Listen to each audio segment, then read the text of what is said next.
I pledge allegiance to the flag of the United States of America and to the republic for which it stands, one nation, under God, indivisible, with liberty and justice for all. And if you could remain standing for a moment of silence. Thank you. Okay, folks have the agenda, but I'm changing a little bit of it. So the first thing we're going to have is the student liaison reports, because tonight is the boys' basketball game and they need to go. So everybody just have a little bit of patience. You ladies are up, please. All right, at the primary school, they began their Yankee Candle fundraiser on February 8th, and it will end on February 22nd. They also celebrated the 100th day of school on February 5th. Only 8 more to go. By counting to 100, stacking 100 cups, making toothpick towers, and dressing up as though they were 100 years old. There's nothing to report at this time at the Memorial School. And for the middle school, the Scholastic Book Fair will be held during the school day, the week of February 25th to March 1st. Parent-teacher conferences will be on Thursday, February 27th from 6 to 8 p.m. At the high school, there will be parent-teacher conferences on Thursday, February 28th and Friday, March 1st from 6 to 8 p.m. All schools start February vacation on Monday, February 18th, and will start February vacation on Monday, February 18th, and will return to school on Monday, February 25th. There will be a half day on Friday, March 1st for all the schools due to Professional Development Day, and tomorrow there will be a 2-hour early dismissal for all the schools due to the snow. Thank you. And then she has as well. All schools, as well as some businesses in the community, are asking for donations of shoes to fund a wheelchair-accessible van for kindergarten student Eddie Bessie. A full list of donation spaces are on the school webpage and the Deja New webpage. Is that it? That is it. Thank you. You guys can leave any time to go to the game. You don't have to sit here. Okay? So next on the agenda, like I said, it's going to get mixed up a little bit.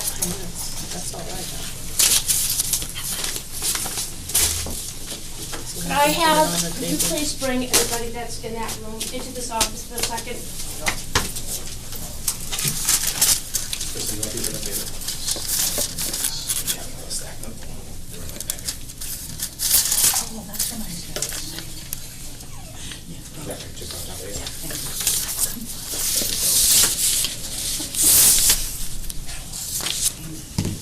You didn't want 25 agendas? I guess.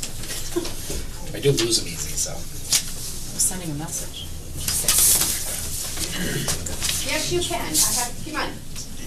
Don't tell me you can't. Doug? Yeah? He's already sitting. Being drafted? Oh, he's sitting. Over there. Can't see any of these on TV now, they're all on here. It's okay.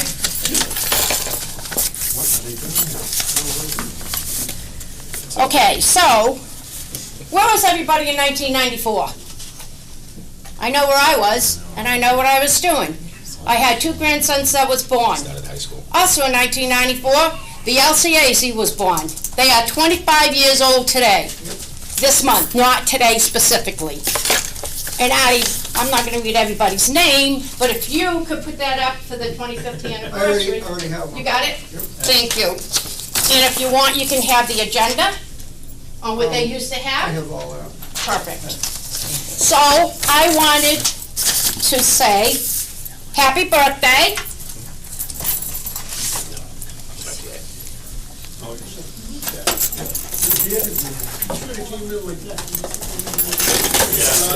Dennis, can we borrow a bill? Well, she's talking about my hair was a lot darker and I had a black beard, or dark beard. Happy birthday to the 25th birthday to the LCAC from the town residents. Cool. I'm not here as a selectman, I'm here as a resident saying congratulations, and I hope you enjoy it. Happy birthday. I make a motion, we take a 20-minute recess to have a piece of cake? Only 20 minutes? That's all I need. You can say I'd whatever like you to like. just say, it's a lot of work to do it. We need volunteers, and we do community service for the people in the high school if they need be. But, Bob has been here longer than, I guess, well, Doug has been here the longest, but With the building. he does so much for the town, and, it's really a lot of fun working with him, because you never know what's going to happen.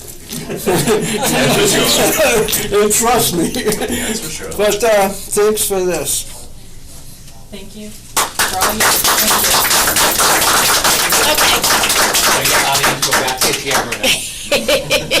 Thank you. Thanks, guys. All right, back to the regular agenda. All right, WRTA, open position discussion. I believe Doug Belanger, you're here for that? I am. Okay, floor's yours. Thank you. And thank you to the board for inviting me. I wanted to give you an update anyway a couple of times as I was appointed as your rep after I left being on the board. I said I'd give you periodic updates, but each time I offered, you've had a very full agenda, and I don't work that late. So, but it is much nicer being on this side of the podium, I will say. But as far as the open position, it's an additional position. So just to clear any communication confusion here. So in addition to the town of Leicester's position, which I still serve as your representative, there's an additional position that was added through the state legislature that is representative of ADA, or a handicapped rider. It is not a requirement to be a rider, but it's preferred. And what that position has come up. We had someone else there, but it's a one-year reappointment and so on. And so I've been given the opportunity in some of my subcommittees down there to come in and pitch first to you guys to say, if you have somebody, could be representative of that community, that you would like to appoint. It's your recommendation. But we want to be clear, you're not giving up your regular seat, it's in addition to that, which in essence gives you an extra voice. But at the same time, it brings people who have specific needs to the advisory board, and that's where the rubber meets the road. That's where decisions are made, and we can all be as sympathetic as we want in an academic way. But I think if you lived the little trials of getting on or off a bus, or where, or what the stops are like, those are the kinds of things we get updated on a once-a-month basis. You have in your packet a summary for anybody. In essence, I'm asking you to be recruiters, but you have one of these, only yours is black and white, and because I'm on fixed income, I'm not going to print you all color. But We don't have a color copy. just kidding. But this gives you a summary, so when you talk to someone, well, what do they do? This is it. And again, the additional part to that would be to represent the community and the needs that come across. And then very briefly, because I know, again, you have a full agenda, I'll just let you know that we have, as a WRTA advisory board, we have our feet involved early on in the WUSOCs, and the dream will be to be able to have a circular every 20-minute, every half-hour bus service there, which will help the congestion and problems of parking and driving down there, and at the same time, give that much more exposure and support for the service, which is always needed. And as you probably saw in the paper, I chair the Personnel Committee now, in addition to being the treasurer, because I don't know how to say no yet. But and we're just finishing up negotiations with our new administrator that should be voted and confirmed the 20th, the meeting this month, whatever that Thursday is, 21st, 22nd. And then lastly, just to keep in mind as a way of education for everybody, because before I was involved, I didn't know this, but the total revenue taken in by WRTA is minimal compared to the cost of operation. It is really state and federal money that buys the buses, that supports the buses, and it's less than 13% of the total revenue collected in a $26 million budget that comes from the riders. And I happen to be one of the proponents of seeing how we can, through advertising, and hopefully the test market's going to be in the WUSOCs, is to have it fare-free. Because what happens is the people, I was telling Chief Antenovich here, that people don't ride the bus just because it's fun. I mean, they need it to get to work. They need it to get to a doctor's office or to shop or just to get out of the house a little bit and socialize. And so every time there's a threat or an increase in fares, proportionately, that doesn't really help us any. $26 million budget, less than $3 million comes from riders. So there's a number of us across the state, but in particular in Worcester and one of the RTA that are looking to see how could we make up that money. Instead of raising fares and limiting people to ride it, how can we make up that money to either lower or eliminate? And I think the Woosocks adventure is going to be a test run for that. And we're going to try to do that. Nothing's concrete yet. So other than that, I'll answer anything you want if you have any questions, but the major goal here is to recruit someone who would be, ADA eligible to be your representative. You'd have to make a recommendation. Then I can tell you, I know the chairman of the personnel committee, it'll be done. But you need to, but you need to make that recommendation. So whatever you can do, I have talked to a couple individuals, but the recruitment is yours. So with that, if you have any questions, I'm happy to answer. Otherwise, Did the couple you talked to get back to you yet? no. Okay. And Yes. When do you need this by, or want it by? yesterday, like anything, it's been open for a little while. The board did a sort of broad shot and really didn't get any response, and so they asked me to take it up as a charge, and that's what I'm doing. There's not a time limit, but at the same time, everything we do, when you hear the stories, it's, the snowbank wasn't cleared out and I'm in a wheelchair. Well, stupid us, and I didn't even know somebody at that particular stop regularly uses it, but someone would bring it to our attention, but as opposed to a complaint, to be proactive. So, sooner rather than later. All right? You know where to get me. No, You good? I know two that are under that we're trying to do, and I think they're the Understood. best ones. If they, I'll see if Yeah. you have a I know person or one. it should. Yeah. Yeah, Yeah. that's I'll call probably my first And I didn't want choice. to, I mentioned it, but I did not want to overstep my bounds, because it's really your job to do. Right. Right. So, I'll be happy to reach out again. okay. What's up? Thanks. Okay, thank you. Yep. Okay. Next on the agenda, permanent note sale for library, Hillcrest House, and highway equipment. David? Oh, not me this time. I'd like to introduce our Thank you. finance advisor. This is David Eisenthal of Unibank, and of course, Melanie, the treasurer, is here as well for any other questions, but David will do the presentation. Thank you, David, Madam Chair. This board is being asked to approve a bond issue. I believe that you've already signed the documents for the note issue, which is being done at the same time. The bond issue is financing $1.9 million of local share for the library project, $100,000 for the Hillcrest purchase, and $910,000 for the highway department equipment. Now the totals, you have, I believe, the disclosure document.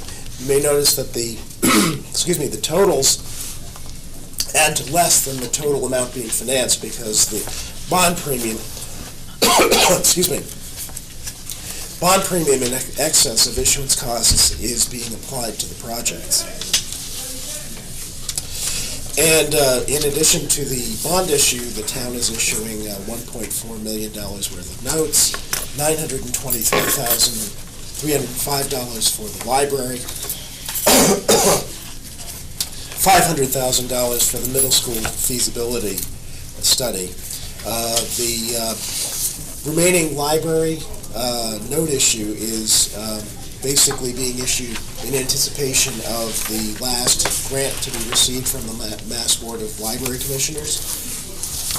And permanent financing of the feasibility study awaits resolution of the new school authorization. Now, the bond issue is structured that the library is being paid over 20 years, the other purpose is over 5. The note issue is a 1-year term. The town took bids on January 31st, received 2 bids for the bond issue and 7 bids for the notes. The TIC, true interest cost on the bonds, was 2.87% for a 20-year issue. The net interest cost on the notes at 2.35% for a 1-year term. Part of the process was that the town sought and received a rating on the bonds. The S&P Global Ratings affirmed a AA+. This is the rating the town has had for a number of years. The previous rating was sought in October of 2017 when analysts from S&P came out to the town. Scores in the credit categories really haven't changed. The economy, management, budgetary flexibility, and performance are all strong. Cash and debt positions are very strong. The report did address the potential school project, and I'll quote from the report. It said, quote, "We believe debt issuances for a school project could have a material effect on the town's debt ratios over time, but it is currently too early in the planning stages to incorporate debt plans for the project into our analysis." Mr. Genero has asked me to prepare a financing projection based on the various potential costs of the school project, however they may turn out. Madam Chair, through you, I'll Questions for him? happy to answer To questions. the chair, so what you just read, do we have? I don't see it anywhere here. Yes, Is you it in the book, or, Oh, it's all This is in. all in the book. so the whole thing's Well, there now- should be a vote from bond council. Well, it should have been, We just received the book tonight, so I haven't read it. yeah, we just received it tonight, so we didn't have time to actually go through it, so you kind of like, There should be a vote for, that's in the packet from bond council. Unfortunately, when it comes to borrowing, this stuff generally only becomes available right before the meeting. It's just all the legal documents that have to be prepared and brought forward. That's always a I complication. just received that packet today. Yeah, no, we're not holding it against anybody, I don't mean it that way at all. I just wanted to let you know. I just didn't know But what the we were report- looking at. The report that you said about the school project, where, is that in here? No, it's S&P Global Ratings has issued a report. I can make sure that Mr. Genero gets a copy that he can distribute to the members of the board. That's the prospectus, basically. Yeah, that's the, Oh, okay. what I was referring to was the report from S&P Global Ratings. Right. And I'd like Oh, that, copy of that that as well. report. That's what I'm asking. Yeah. I'll make sure Mr. Genero gets a copy of that. But Mr. Brooks has a copy of the vote that the board would be asked to take and enter into the minutes, authorizing the award and execution of the bonds.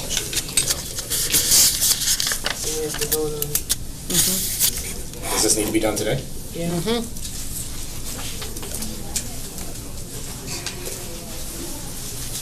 This is the long one that we have to read everything, right? Yep. All right.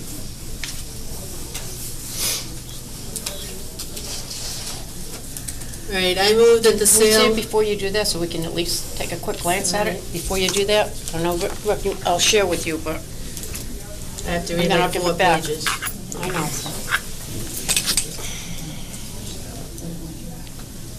That's the book, the actual one to take the issue. Yeah, we have to get it. He's always got to read it.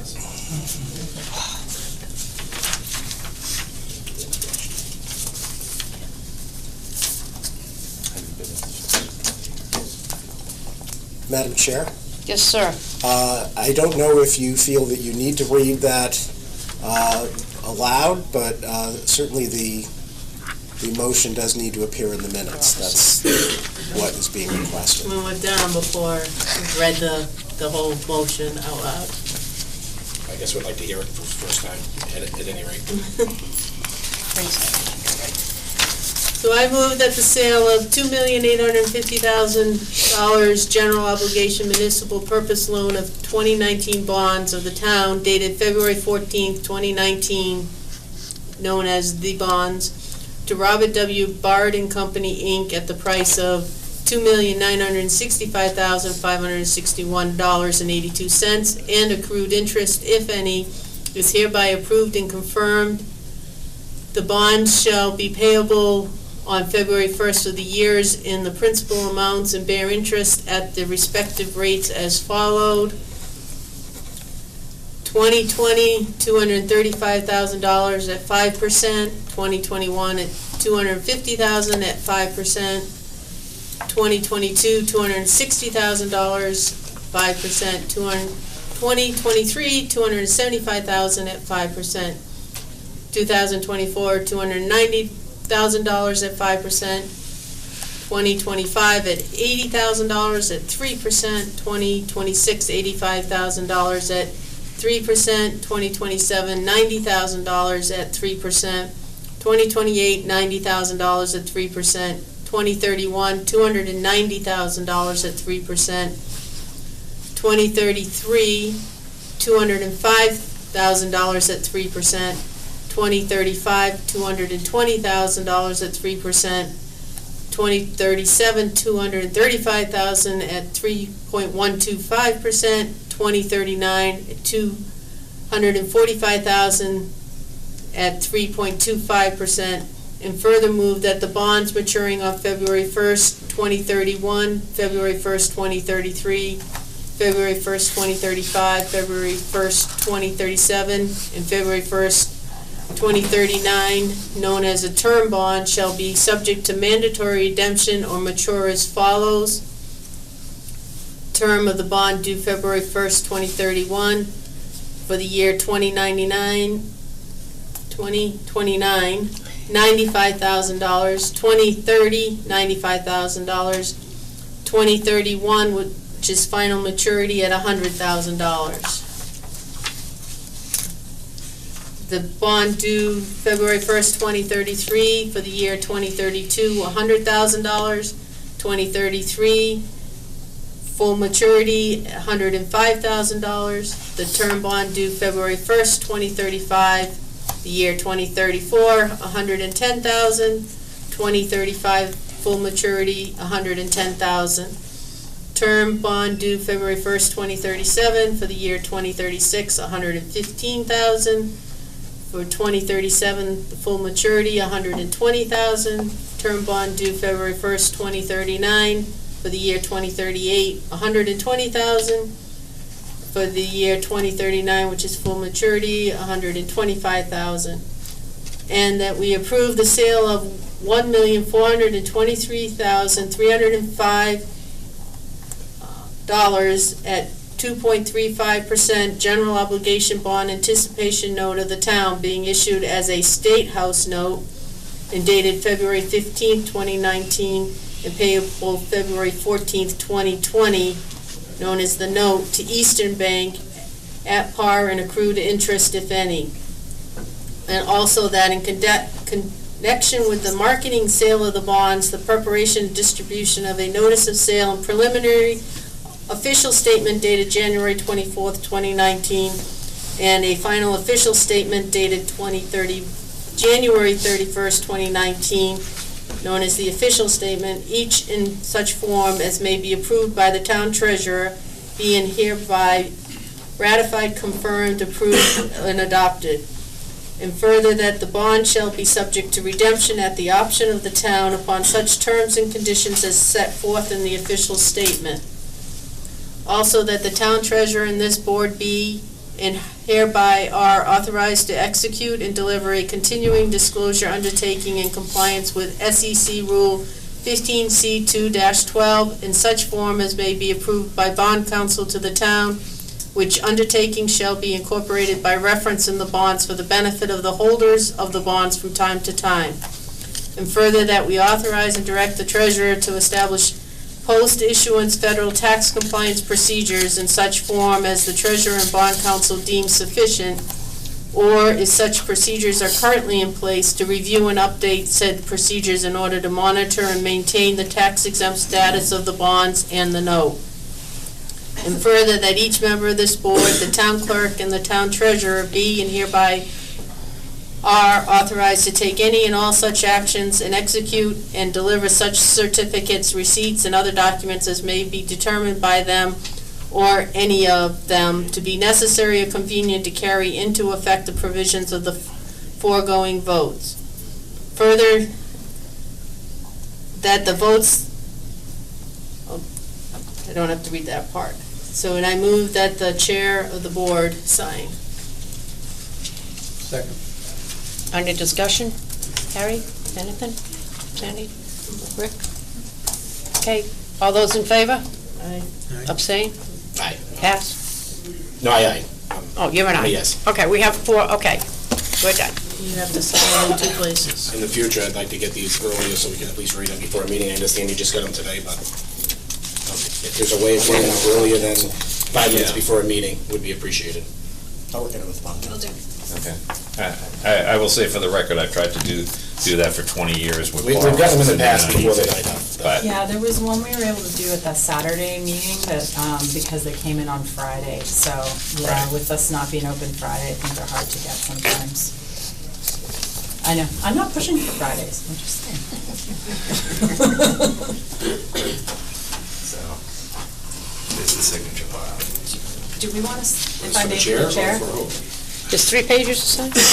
There's a Who needs whole to sign? packet. All of the selectmen. All of the selectmen. All right. And if you could please just leave the stickies on, because Debbie needs to notarize in And certain maybe you places don't sign also. that. Maybe we're not supposed to sign this one? It says, I was hoping we Says might be able clerk. to sign after the meeting like we've done Okay. I before. think that's a yeah. great idea. Is that a great idea? Okay. is she supposed to sign that, or you, or? It's clerk. The clerk of the board is the one who signs that. So it's Kristen? whoever, Not official. no, Or- generally It's it's the chairman. It's the chairman. a board member who's. So I said the who's chairman, so chair. Diana Right, does so sign give it. it back That's to my me. motion, said for Diana to sign. Okay. It was second guessing myself. It's because it says clerk of the board of selectmen. Right, That's but why, it's that's why you, usually- right, should have said board. Thank you. Because we don't have a clerk, we have the chairman sign it.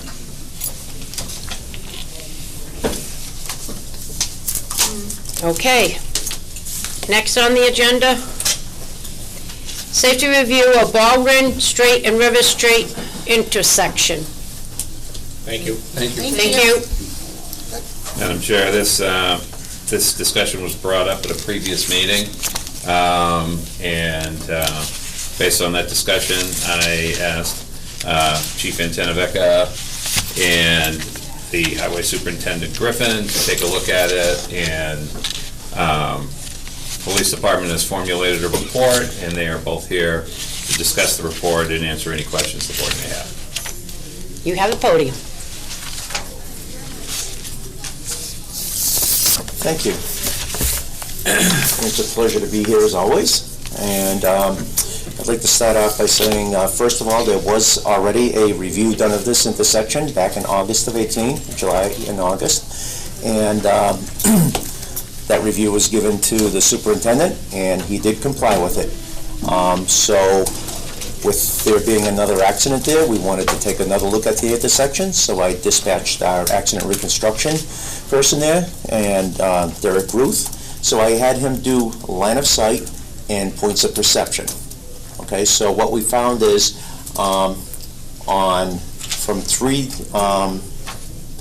three parts of that intersection, when you're coming into it, the points of perception of the stop sign are about 250 to 300 feet.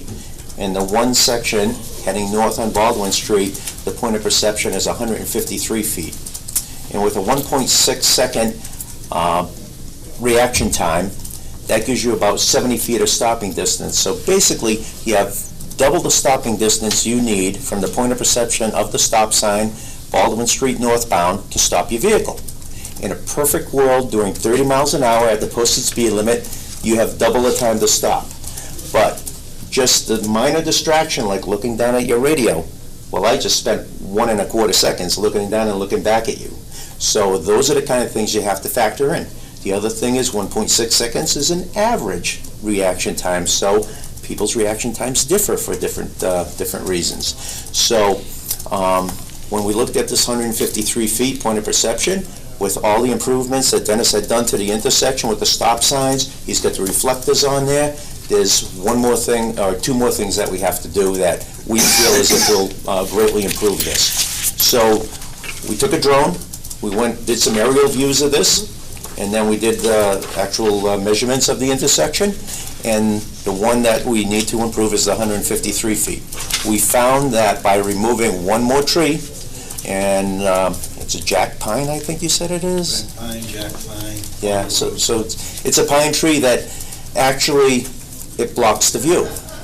But you know, you have to walk a mile in the shoes of the people that are actually driving that street to know what's going on. So I went up there with my pickup, and I came down the hill, and it wasn't so bad. And then I took an SUV, and I was like, yeah, that's different. And then I took my wife's car, a sedan. Big difference.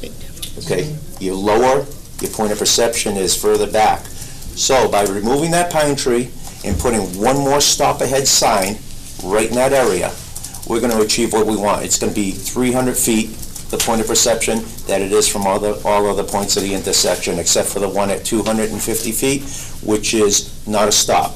That's on River Street coming up through the intersection. So I feel as if that's going to greatly improve it, and short of putting up flashing lights and everything else, which is very costly, I think we can solve the problem with what Dennis and I have discussed. Questions for the chief? None?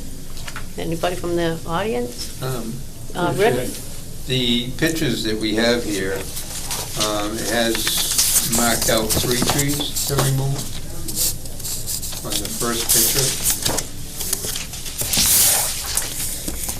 The 300 feet line of sight. I think it's a cluster of trees. They all just kind of go into each other. Right. You know, there's 3 arrows pointing there. Right. So those 3 coming down, or Well, just that one? No, it's a cluster right there. They all kind of grow into each other. One's a pine, the other's something else that's ugly. I can call it an ugly tree because it just doesn't look good. All right, so those will all come down. Yeah, and that's gonna make that new stop sign with the reflective strip on it stand out.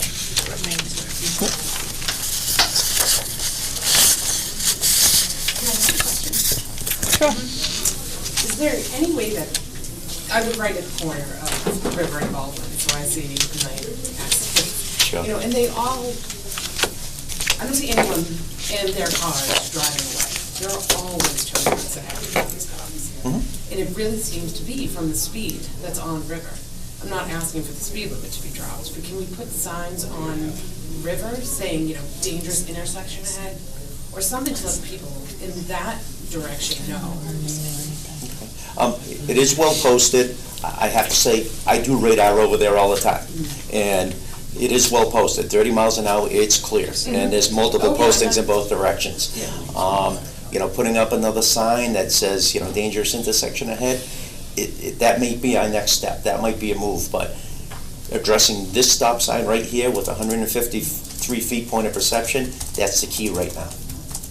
Is there any thought, I don't ever see, I mean, and you may do radar, which is great, but what about one of those signs that shows, hey, this is the speed you're going right now, so people are aware that they're, I mean, 30, look, knowing I was coming to this meeting, I was very specific and watched, and 30 doesn't seem fast when you're driving, especially if you're familiar with that road, it doesn't seem fast.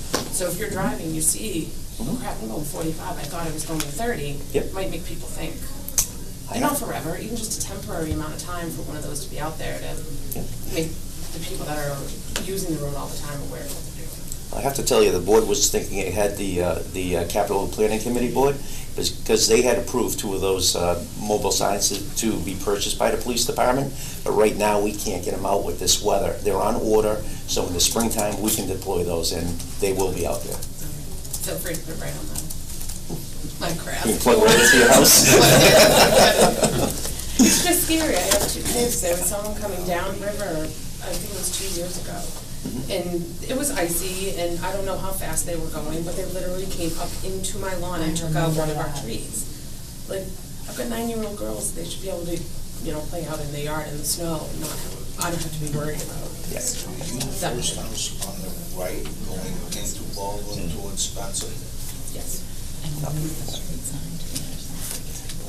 But if these photographs that we have with the drone, it shows how that stop sign is actually just slightly around the corner, and that's where we lose our point of perception. So by removing those trees, it's going to take that right out, take that chamfer right out, and it's going to work well for up there.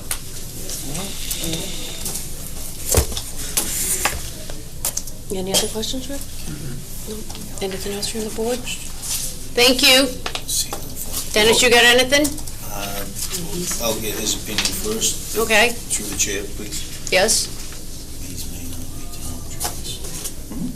Right-of-ways, it's in the back, so we have to open up a conversation. Oh, yeah. Yeah, definitely. No, we're good. We're good. We are good. We are good. Thank you. We are good? All set. Thank you. Next on the agenda is the public comment period. Anybody here for the public comment?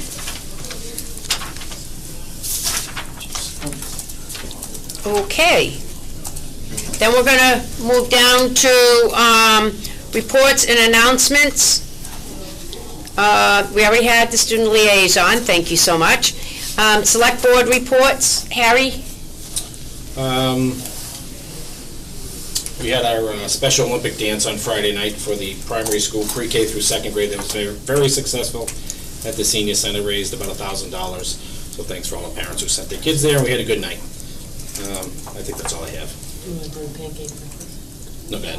No. The Boy Scouts had a pancake breakfast Saturday, which looked like, when Harry and I were there at 8:30, we were the only ones, but from pictures later on and going by the parking lot later, they had a pretty large crowd, which was good fundraiser for them. The only other thing is, on a sad note, a longtime Leicester teacher passed away over the weekend, Carol Fauerbach, and just want to send sympathies out to her family, because I think she was one of the most loved teachers in the 5th grade ever, so just sympathies to her family. If I may, through the chair briefly, I had Mrs. Fauerbach as a 5th grade teacher. If any of her family members or friends are watching, she was a remarkable teacher. She made a huge impact on me as a student, took a real interest in her kids, and she'll be greatly missed. She will be. Rick, you're up. We had discussion on Saturday about the 2.5 override for the highway department. And I guess I just got some, items here that I think everybody should hear about, because people are saying it's only going to cost this amount of money, and there's some people that just can't afford it.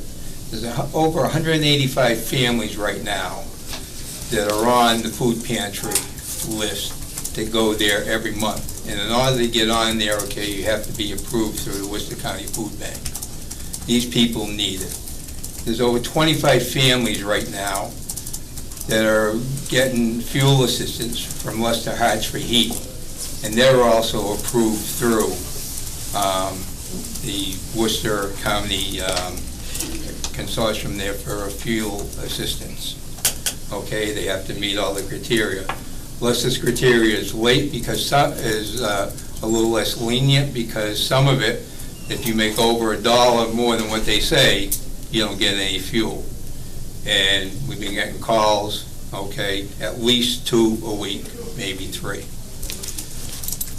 The residents of Cherry Valley and Rochdale Water have monthly water bills, and they average between 100 to 200. They can't afford anymore. The Cherry Valley Sewer District, is going bankrupt. And I know David's talked about this before. We have not seen the bills yet, for the taxes with the highway equipment and the library on it yet. That's coming. One of the biggest things that people don't take into consideration is the families that have people that are on medication. There's a high cost of out-of-pocket costs, for the co-pays and everything else. A lot of them run anywhere between $400 to $600 a month for co-pays. And one individual here in town, they have over $400 a month in co-pays. It's $94 a month for the insulin. The rest of it's covered by insurance, but it's $290 a month for the insulin pump, for the rental, and then the rest of it's covered. So there's a ton of money that people are paying out of their pocket in order to live. We have 3 items that David talked about at the, on the meeting we had on Saturday, that they could go either way. You might have a shortfall, they might work out. But I think we need to walk before we run, and before we go anymore, and I think we have to get our financial stuff in order before we keep approving any more overrides or anything else. I know there was talk about on the override, they would be taking care of the cleaning of the buildings and everything, but something just bothered me and I need an explanation from you, David.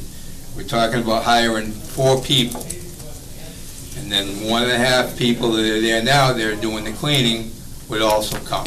So that's 5.5 people that would come under there. But where's the $70,000 of cleaning? Somebody, that came up a couple times. What's the $70,000? Is that an outside cleaning company that's coming in to clean the buildings? It is. So, when we're being told that these people are gonna be cleaning the buildings, actually they're not. An outside cleaning company is. We didn't say. Oh, yes, it has been said, that they would be doing the janitorial. They're doing it now. Right, but it was said that they'd be taking care of the buildings. Maintenance, yes, not custodial. Wow. Go back and listen. I'm just, we need to make sure that all the facts are completely set and people know what they're gonna vote on or not vote on. But people have to realize that the people in this town are strapped. And $86, that's a lot of money to some people. A lot of money.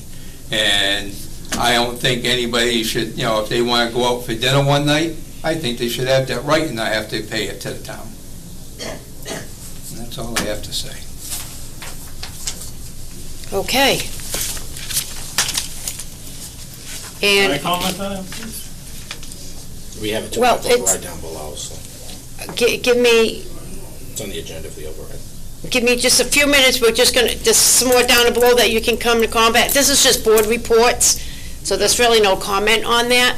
So if you can just let me finish, and then get to where am I, Harry? 4F. 4F. FY 2020 budget review and proposed proposition 2.5 override discussion, okay? Then you can comment on that one. Thank you.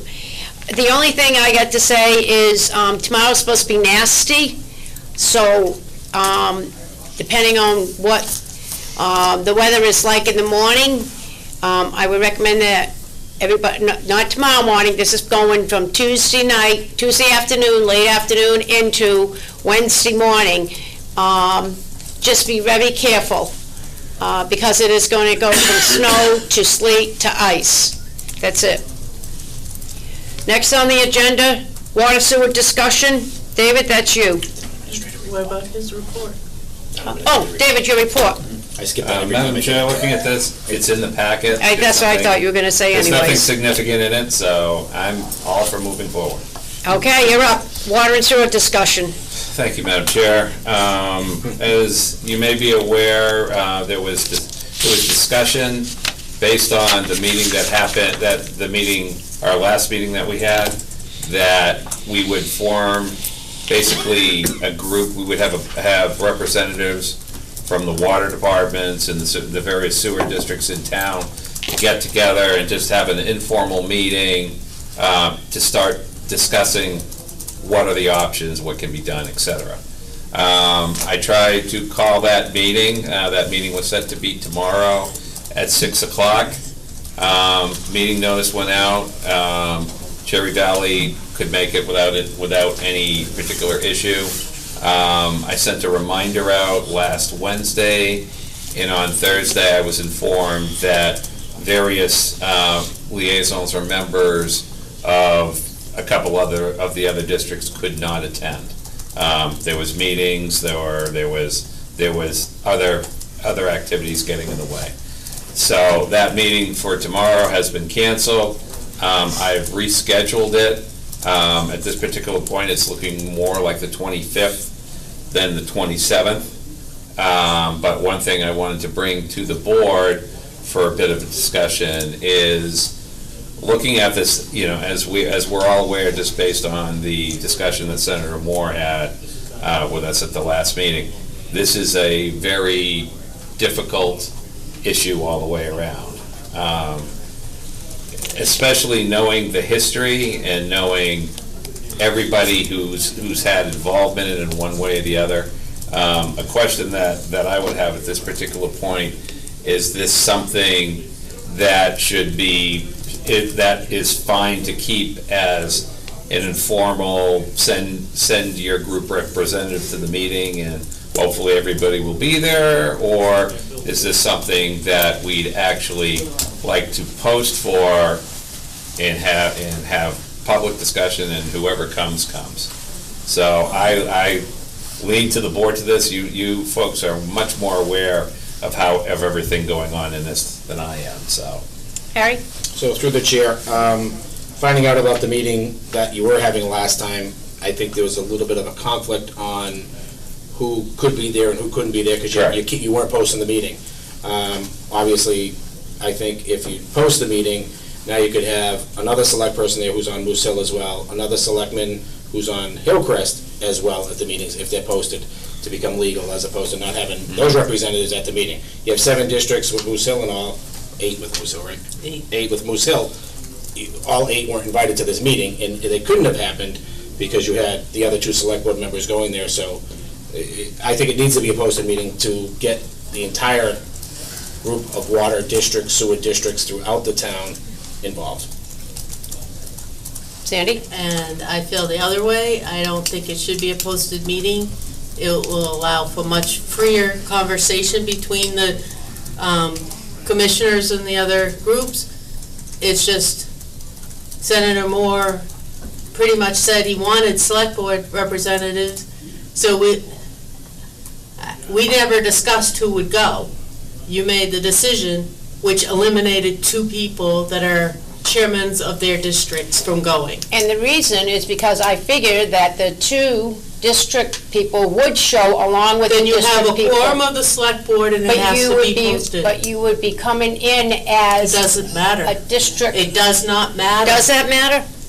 It matters. In a discussion as intimate as this would be, it would Then we matter. post it. Then you won't get the commissioners from the other districts. Why, though? Because they want a free ability to talk freely and brainstorm initially.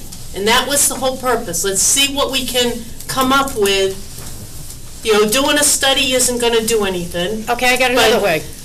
Why can't we have a working session for this discussion? That's what an unposted one, unrequired. Yeah, but we call it a working session, what he so tried to everybody do. can go. That's what no, you can't. Through the chair. So school... It has to be posted. You have to post that. School committee has a meeting, every other meeting is at the high school. What is actually the name of it, Marilyn? Workshop. They still have to post the meeting, because you have a quorum of 5 there, or more than 3. Okay, so why can't we just post it as a workshop for those that you're inviting? Because it's not going to be for the public, right? No, It's a workshop. if you posted it, their workshops are open to the public. They can come in and ask questions. Because they're posted public and comment. I think we need to give the chairmen of those districts the ability to meet and brainstorm together with David or whoever's representative from Senator Moore's office that might attend, and Representative LaBeouf, see what they can come up with, and then they bring it back, and if we have to then form a formal committee to force it to move forward. They need to come up with what are the issues, and they all know what they are. It's just some of them don't know what the intimate issues are of another district, so they can talk them all out, and maybe they'll come up with a plan. If that don't work, then we fall back to formalizing it. But right now, I think they need to have free reign to meet and discuss freely. And Brian's chairman of one of the sewer districts. Harry's not chairman of Moose Hill, but he's on the Moose Hill Commission. But he's been there longer than the chairman has, right? No, Kurt's been there, Yeah. so if Kurt goes, then that's it. So then you could appoint one other selectman. Then we still have to post it. No, you don't. If there's only 2 selectmen ever going, it depends on who Moose Hill votes to send as their representative. Okay? And not to make this any more complicated, but if you recall, one of the, and this might have come up in the meeting, but if it did not, it certainly was told to me, one of the main reasons for at least initially getting the group together, there's almost like 2 different things to talk about. One Right. is, how do we do what we need to do, at least for Cherry Valley, to try to figure out that issue. Now, the other issue, as Senator Moore and all the other representatives who were here at the last meeting said, whether you agree or disagree, one of the things that they think is very needed is they want to do a study for what, and, you know, it's money that they will appropriate, that they will use, and, you know, presumably there will be something that comes out of that particular study. That being said, they don't want to go seeking the money without everybody being on board with it, so. Right, and he said that here. Right, so the original discussion was, we were gonna get everybody together tomorrow night. All the representatives were basically going to agree to take that commentary back to their various boards and vote their support. That was one of the framings, in order so we can go they can appropriate money to do the grant. Now, the second portion is what we're already talking about. There's a study going on here, perhaps. What do we really do in the meantime? And, you know, looking at the knowledge that all the various commissioners and, you know, the superintendents and everybody else has, what from a practical matter may we consider doing in the meantime while this is going on? So it's really 2 pieces of this. But I think it's very clear that our representatives are saying we need support for the study. Whether you agree or disagree another study is needed, they're still here trying to say this is what we want to see happen, so. Rick? No. Nothing? Okay. I just don't know what the purpose of the study is. I would say the study, an updated study, is a possible gateway for funding or other methodologies to try to figure it out. Whether or not anything comes of it, I don't know. But if you've got them all saying, you know, we're here to help, this is what we need, I'm not one to look away if they're saying they're going to give us some help, whatever benefit it can be. But to do a study, you have to have a goal, and I haven't heard what that goal is. Is it to figure out how to make Cherry Valley Sewer solvent? Is the goal how to figure out how to merge all 8 districts? What is the goal of the study? I think the overall goal is to come up with a solution for Cherry Valley and make sure whatever that solution is, it does not negatively affect all of the other districts. So they're not coming in every time a district has an issue and redoing this again. We have a gateway issue because we have something that's going bankrupt. You know, we've all known, it's been out there for a number of years that there are issues here. This is now bringing it to the fore where they are saying they want to help, but they want to make sure, you know, anything that comes in, if there's money available, that it addresses the entire issue. And I think they want an updated study to do that. Harry? So an updated study could be exactly what David was just saying. How are we going to help our residents on top of Cherry Valley? I said at the last meeting, Cherry Valley Rochdale Water Sewer District, because once they all start losing their houses, or once they go bankrupt and that gets bad, it's going to affect the entire town. I say it at every meeting. It's going to affect everybody. So I don't think there's any study on how is that going to affect Leicester. So with any luck, maybe that could open up everybody's eyes to say, this is how it's going to affect Leicester. It's going to affect everybody's housing cost of their houses. It's going to affect the town all the way throughout. That could be a big help to find out what the actual cause is so we can come up with a resolution for something. And it's Right. more than just Cherry Valley Rochdale, as we know. And that's where the problem lies, is we have no study. We have the representatives that want us to do a study. Now we need to get people together so we can see where we are in order for them to get the money for the study. So people have to give. They have to give. Everybody has to give some time. It's not like I can't make it because this is going on, or I'm not going to make it because I don't want anybody to know what's going on in my little area. People sat here and they turned around and they said, oh, that was a good idea. And the reason why I turned around and chose to put Rick and myself on it is, first of all, Moose Hill, and I thought of Harry, but Moose Hill was not part of the conversation that we had. Well, it should have been. It should have been, but it wasn't, so I just want you to hear me out. And please let me finish before you make another comment. Thank you.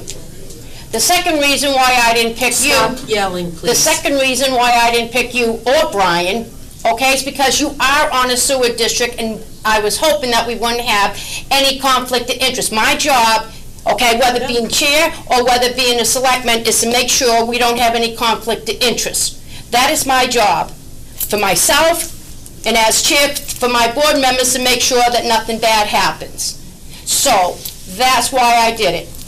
But you should have known open meeting law and known that you created a conflict. That's all I'm saying.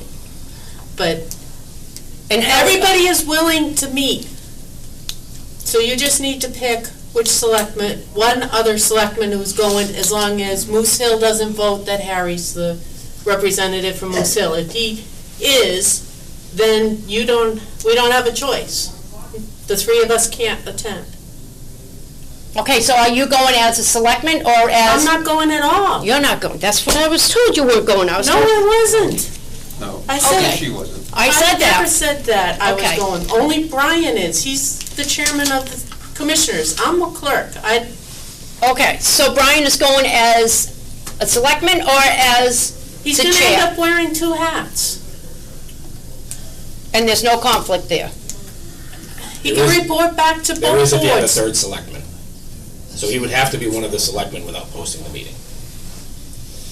But being there as a selectman or being there as a chair? Both hats. And is he going to vote as a selectman? There's no voting. It's all brainstorming. So he brings the town side and he brings the Hillcrest sewer side.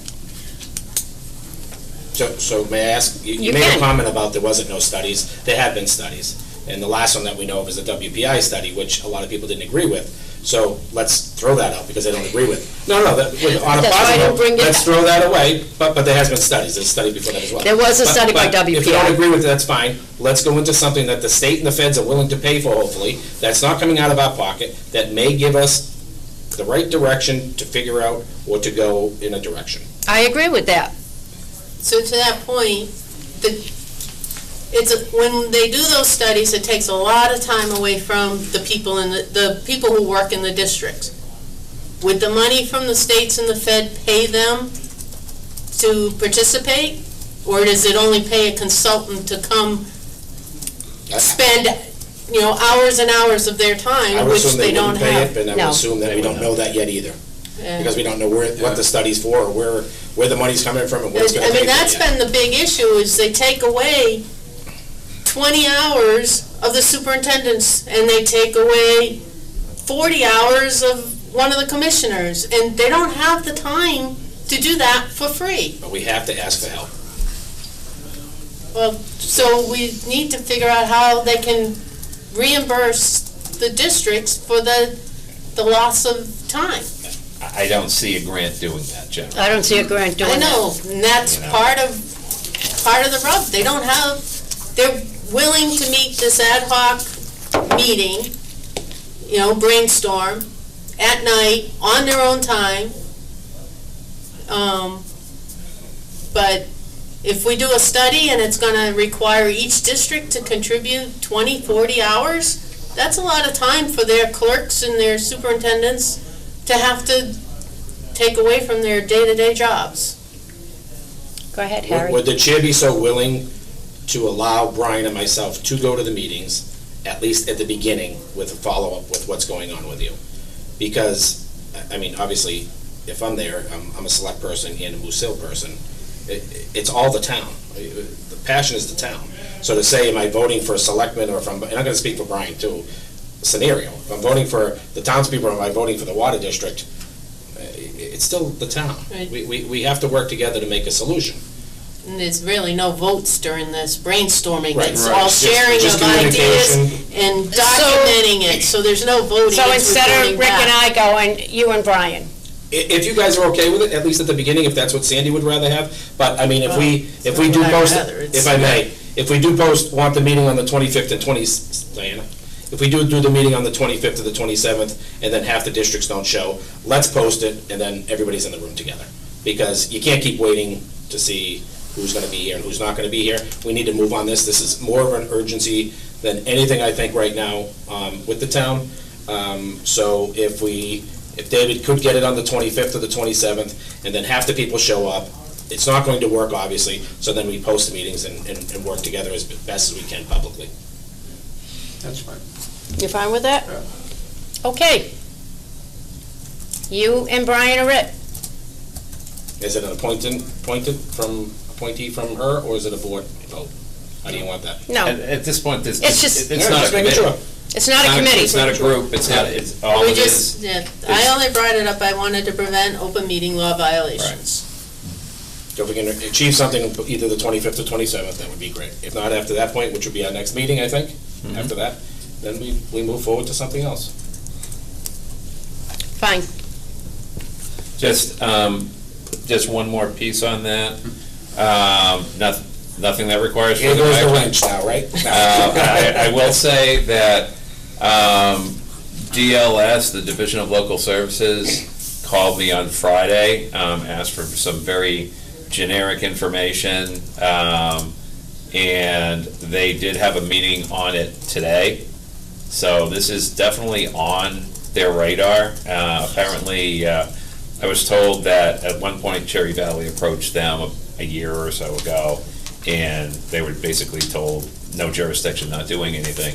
Well, for whatever the reason, now there seems to be a lot more interest at the Division of Local Services. Whether or not they can do anything, again, remains to be seen. But the fact that I got a call and they had a meeting today, and they talked to, they did speak to David LaBeouf about it as well, because he called me, and there's going to be some more follow-up. So there's something that at least they're talking about, which is still better than what we had. So, you know, can't tell you where it's going because we have no idea. I don't think anybody does. But I'm still trying to get, my main focus at this point, and I fully agree with the study, and I hope it can work.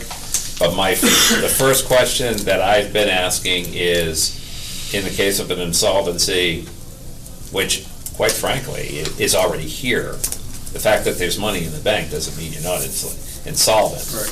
The question is, who at that point would have authority to run the district if the commissioners did not? And that seems to be the answer that nobody has. So I believe that's being discussed with both DLS and the Inspector General's office. So who knows? Who knows? Yes. Has it happened before, David, do you know? Not in Massachusetts, but I did get an indication that there are not one water, I think, but no sewer. And I got an indication that in my conversation on Friday with DLS, that this is not the only district out there that has an issue.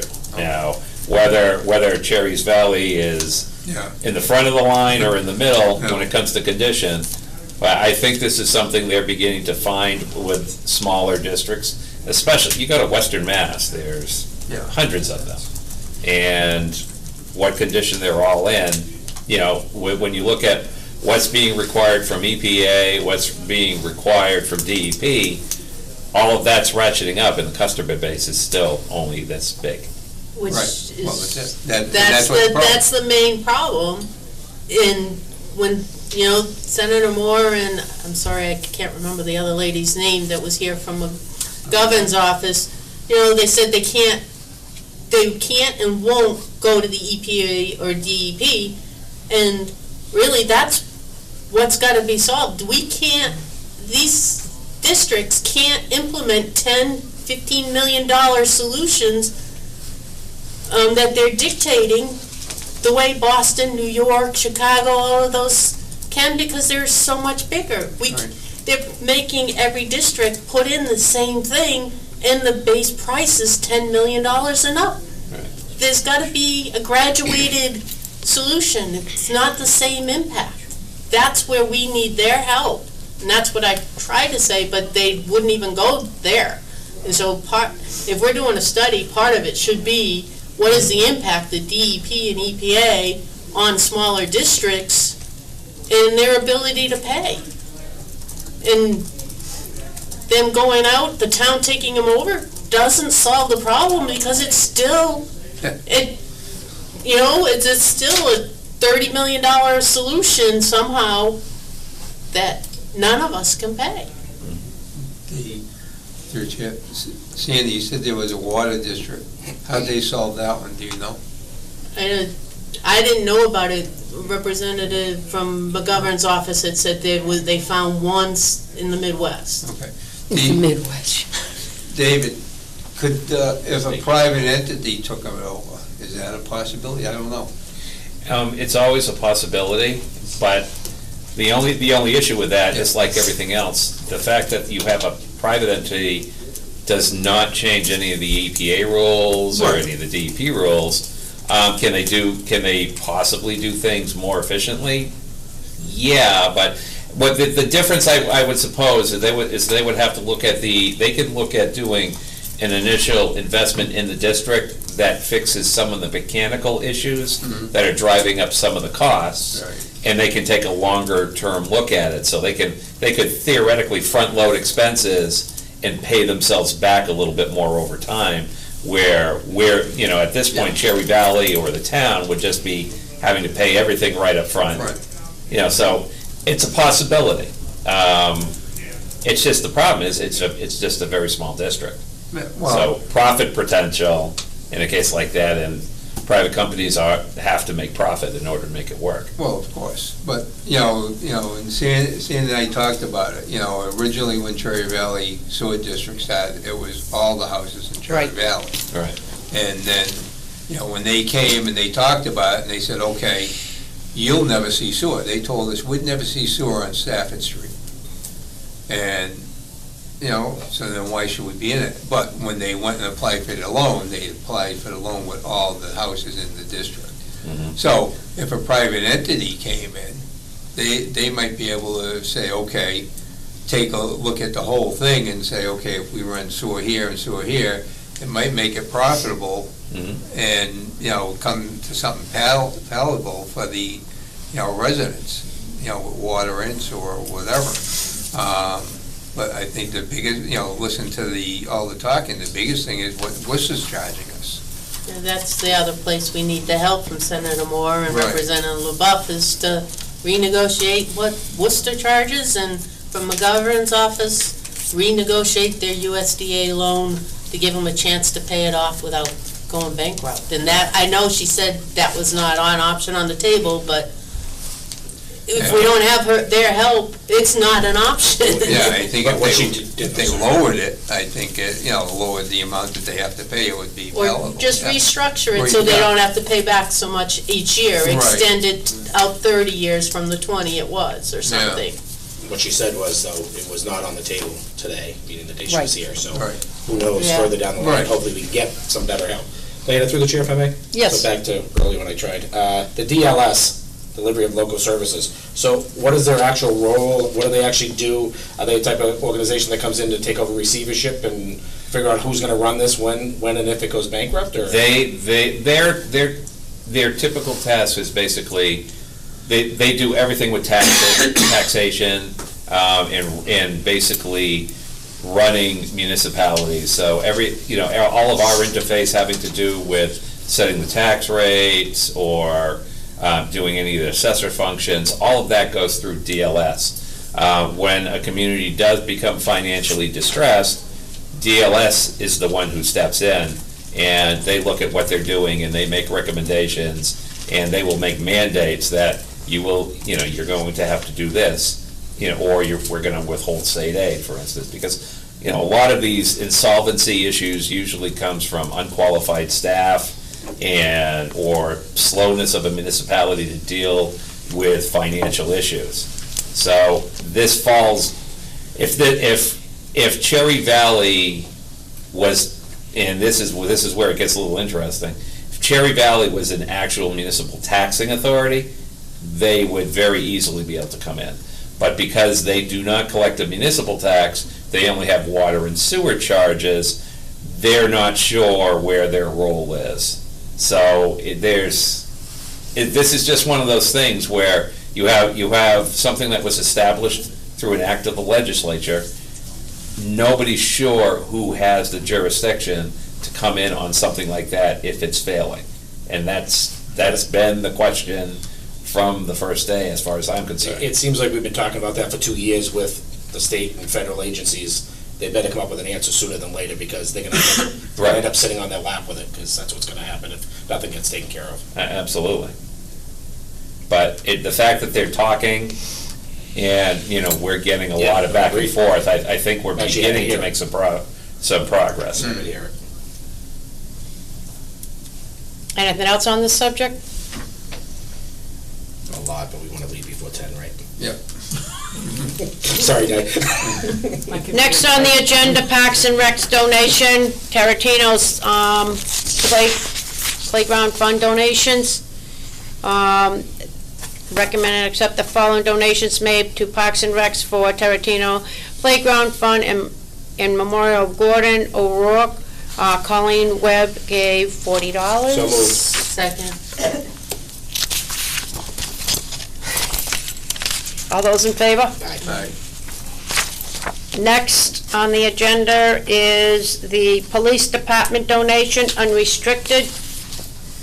And to date, the Leicester Police Department has received 3 checks totaling $650. And they are coming in from, I saw this earlier. They're in memory of In Richard memory, Forget. I got it, thank you. In memory of Richard Armand Forget. So all of them did come in from that. So moved. All those in favor? Aye. Thank you. Next on the agenda, common vicular transfer of ownership from B-Law's Diner to Farmhouse Diner at 15 South Main Street. Motion to transfer ownership. We don't have a name, right? Second. Just names. The name is going to be from B-Law's to Farmhouse Diner. Motion. All those in favor? Aye. Just a little note, if I may. Yep. So I've eaten there twice. Food was very good. We got our food fast. The menu has changed, so if you care to go try something different, if you've tried B-Laws, I've always liked it anyways, but if you didn't like it, try it. The menu has changed a little bit, and the prices seem like they're the same. And you get coffee a lot faster. Okay, next on the agenda, middle school feasibility study contract amendment. Thank you, Madam Chair. Before you have 2 amendments to the designer services contract. These amendments are in keeping with the feasibility study contract award. The architect is on board for $500,000, $174,200 for feasibility and $325,800 for schematic design. We also had another $100,000 set aside for the budget worked out with MSBA. And so you have 2 amendments before you. The first one is for $17,160, and this is for geotech engineering services. And the second one before you is for $23,683. That's Amendment 2, and that is for site survey expenses. So both of these are amendments to the architect's contract, but they're in fitting with the $100,000 that we had put aside for geotech and site survey. I'll make a motion, we have the chair sign the middle school feasibility study contract amendment as stated. Second. Any discussion? Not hearing any, all those in favor? Aye. Next on the agenda, FY 2020 budget review and proposed proposition 2.5 override discussion.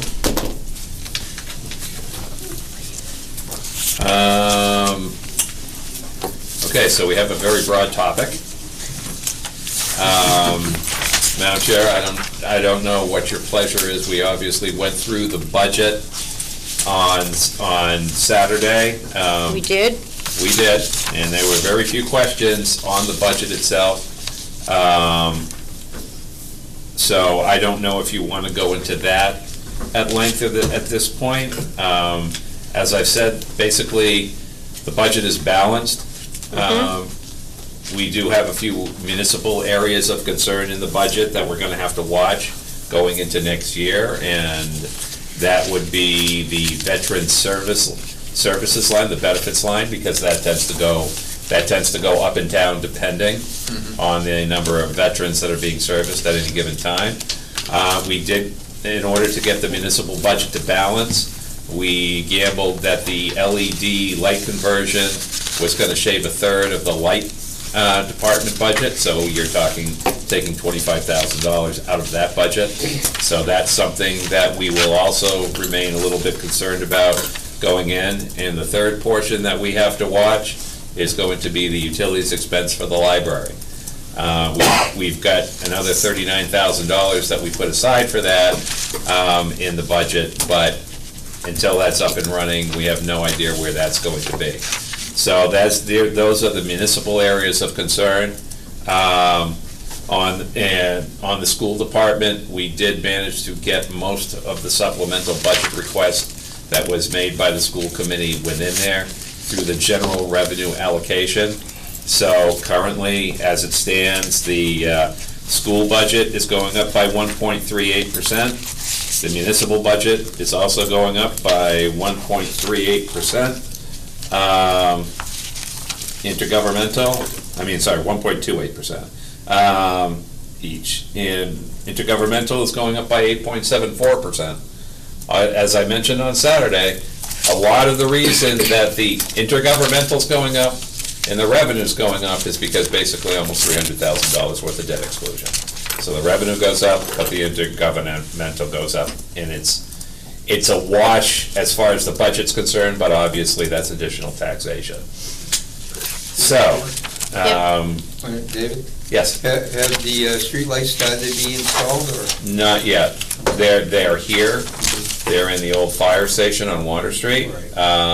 We have not set up, we are still setting up the actual delivery time for the contractor. On lights, this came from the planning board and me attending several sessions. Now that developments are starting to come before them, we've had a long-standing policy that they have to have streetlights provided by the development, maintained by the homeowners association.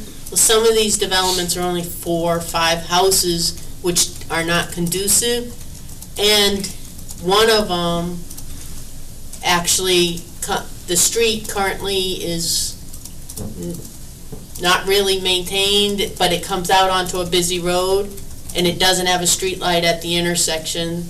Dennis, I believe you recommended that he needed a street light at Oak Bluff? Oak Ridge? No. Oak Bluff? No, I do not. I recommended closing off the intersection. The chief and I had discussions over that because of the heading Right, they west. talked about Yeah. narrowing the intersection, Yeah, but I do not the recall. planning board is recommending they have a street light there for safety reasons, because it is dark and on a bad curve. How much would it cost the town if we had it, now that we're going LED? Is that something we should have on our agenda to vote, that we will allow street lights that the town will pay for? the streetlight will end up on an existing already town-approved road. They're not putting streetlights actually in the development. But it's at the intersection of that road onto Baldwin Street. So are they putting up a pole? Are they No, putting there's a light already a on the pole. There's already a pole there, will have to be moved because of the intersection change, but there is no light on it. Okay.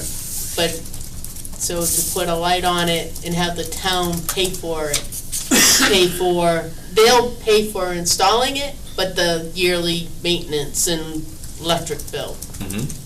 That would be a vote of the board, and that would be entirely appropriate at that particular point. It's on a public way. So, right, but just the history, and Rick can back me up, 18 years ago, this board voted no more streetlights. We are not paying for another streetlight in town. Okay. I brought it up last year that when we were going through the LED, that we probably should look at, now that we're going to LED, are there streetlights not gonna be needed anymore?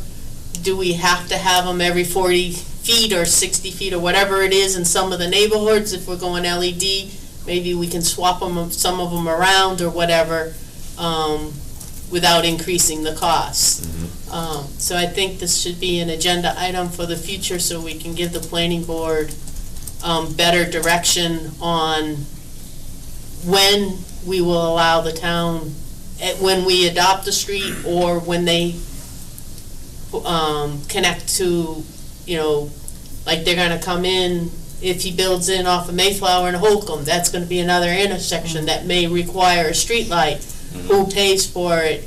Are we gonna allow single ones, and then in the developments, they have to do something different? That question was, as liaison to planning board, they asked me to bring back and have discussed and put on an agenda. But I think you and Dennis are gonna have to do some figuring out what that cost is so it can get into the budgets.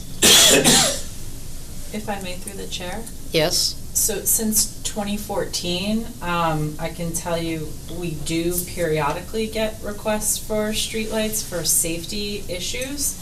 And what we did under Kevin, I don't think we've gotten one since you've started, but we would ask the police department and the highway department to go out, look at the area. They would give an assessment whether or not a streetlight was needed. And I don't believe we've determined it from any of those requests that one was needed. I know there's two that the town ended up at one point taking over. And I don't know exactly, how that kind of worked with, I guess, the previous vote. I wasn't aware of the vote, so, in the past, it's kind of been looked at on a case-by-case basis, so just to give you kind of what's been done for the past 5 years. But the planning board hasn't had any developments come before them since 2010, and there were a bunch that were grandfathered in prior to that vote, that as those, like Highland Ave, but Leela Lane was caught in between. It was after that, so Leela Lane has no streetlights. Right. So, yeah, these were like one here, one there, like on existing streets, not any new developments. Right. It's a good. So it's a good question. Well, I think you're talking about two different things, though, or we're talking about two different topics. Well, it's two different things, but they would like us to reevaluate in a development because most of the developers don't want to put up streetlights in there either. Right. They're talking about putting hardwired lights at the end of the people's driveways that are hardwired to a panel in the house. But, like I pointed out, my neighborhood had all of those. Every single house in Don Acres and in Mayflower and in Laurelwood all had them. Next to no house currently has one. They've all been removed. But we all have streetlights. In these other new neighborhoods, if they do that, in 10 years from now, the people don't like the pole, it's been hit by a car, it's been hit by a plow, whatever, and it's gone and they didn't replace it, now that street is completely dark. Oak Bluff, most of the neighbors will like that because they don't want the lights in the first place. That's why they're building out there, but, Leland Lane, they would have loved to have some lights. Now, that part is definitely a, agenda item board discussion to try to figure out. Now, the other side, the other thing that you mentioned, though, is a little bit harder, that being deciding as to how many lights you replace. I can tell you what's going on basically is a number of the communities like us got these under Green Communities grants. And the way this is all working is they're already trying to get, and we're already trying to get back into the hopper to finish it off for next year. These contractors are going to come in, pull down what's there, and, they're changing light bulbs, basically. Right. To be able to do that type of analysis and then actually decommission particular lights, and at that point, take the light off the pole. We don't have the grant funding won't pay for any of that. Okay. They're gonna, when they get here, they're gonna be here, and then they're gonna be gone really fast. So I guess the question is, if we add a new one, what is the impact to your budget for every streetlight that gets added, in assuming that a new one goes up, it's automatically LED. Right. So, I'm assuming it's not a lot of money anymore, not like it was that. It's about $100 a year per streetlight added. We asked Kevin Shaughnessy at National Grid when we looked into it a few years ago. To go LED or regular? That's regular, so Right, LED okay. should theoretically be less. So, in this case, you can probably tell Michelle that, I don't know if it requires a vote of us, but you can just say it can be worked into the budget because we are going LED. And you can account for it in your new streetlight totals. Right. Harry? Through the chair. So, we're talking about lights, so I figured I'd bring it up. Thank you, Dennis, and you guys for getting my street light fixed, because it was so damn dark up there. Horribly dark up there. There's no other street lights except that one, but thanks for that. But Kristen just told us how the process goes to look into getting a light, and it may or may not have been done with the two administrations that are here, but Marshall Street and Paxton Street. Has that ever been brought up to you guys as far as needing a light down there because it's so dark pulling out of that road? I know when you do pull out, you can see headlights at night, etc., but there's a little dry area in both sides when you're pulling out to see those lights right in front of you. I don't know if we need to do a study on that or what, not to waste any of your time if it's already been done. So I don't know what the process would be. I don't think that was one of them that we looked at. Yeah, there's no power over there, so we can't Be an extensive. Yeah, it would have to be solar. Incredibly extensive cost to get a light down there. Solar. But it's solar. But You could go solar. Yeah, you could, but, Possibility. yeah, it all depends how much it's gonna give off, though. And those aren't inexpensive either. No, they're not. But with all due respect, if we did do a study for it, if it hasn't been done and it needs a light there, we need to look at saving somebody's life with a light pole. So that's why I'm asking, if it hasn't been a study, can we do a study or should we do a study? And I'm not putting anybody on the spot, just. Something else for them to hit. Yeah, that too. Yeah. Okay. We'll look into it and Thank you. give you a report Thank at a you. future meeting. I've been asked 3 different occasions. And, Okay. we've talked about it a little bit off the record, but. And as far as 2.5 goes, that's also there? You wanna talk about 2.5? I have a gentleman I think wants to talk about it. He's Okay. been sitting here very patiently. Is that what you're here for? That's what I'm Let's here hear for. from you first. Thank you. You're welcome. My name's Robert Sweeney, 450 Marshall Street. You can call me Bob, that's what everybody else calls me. First of all, I'd like to thank Mr. Antanavica for his concern for the people that are on food stamps and such, who can't afford an override. I'm not one of them, but I am a retiree since 2005 from the Worcester Police Department. My pension doesn't go up. Whatever little bit I do get in the cost of living is eat up by Medicare. I still work a little real estate just to keep my head above water. But I'm not the only retiree in this town. A point I'd like to make is the particular 2.5 override you're going for is not a 1-year override. it goes every year. Mhm. So our taxes will increase every single year after that. This is not a one-time thing for your department. So the people that you're concerned about, including us retirees, I'm 76 years old, and I'm still working to keep my head above water. There is no more in my budget to pay more taxes, and I'm not alone. So I'd like you to consider that. I don't know if it's too late now, if you've already petitioned to put it on a ballot or what. But this is a permanent increase every single year. That's all I'd like to say. If anybody has any questions, I'd be happy to answer them. Anything? Just a comment, we do know that it's every year. We know what a debt exclusion is and we know what an override is, so just, Okay. we are under the understanding of it.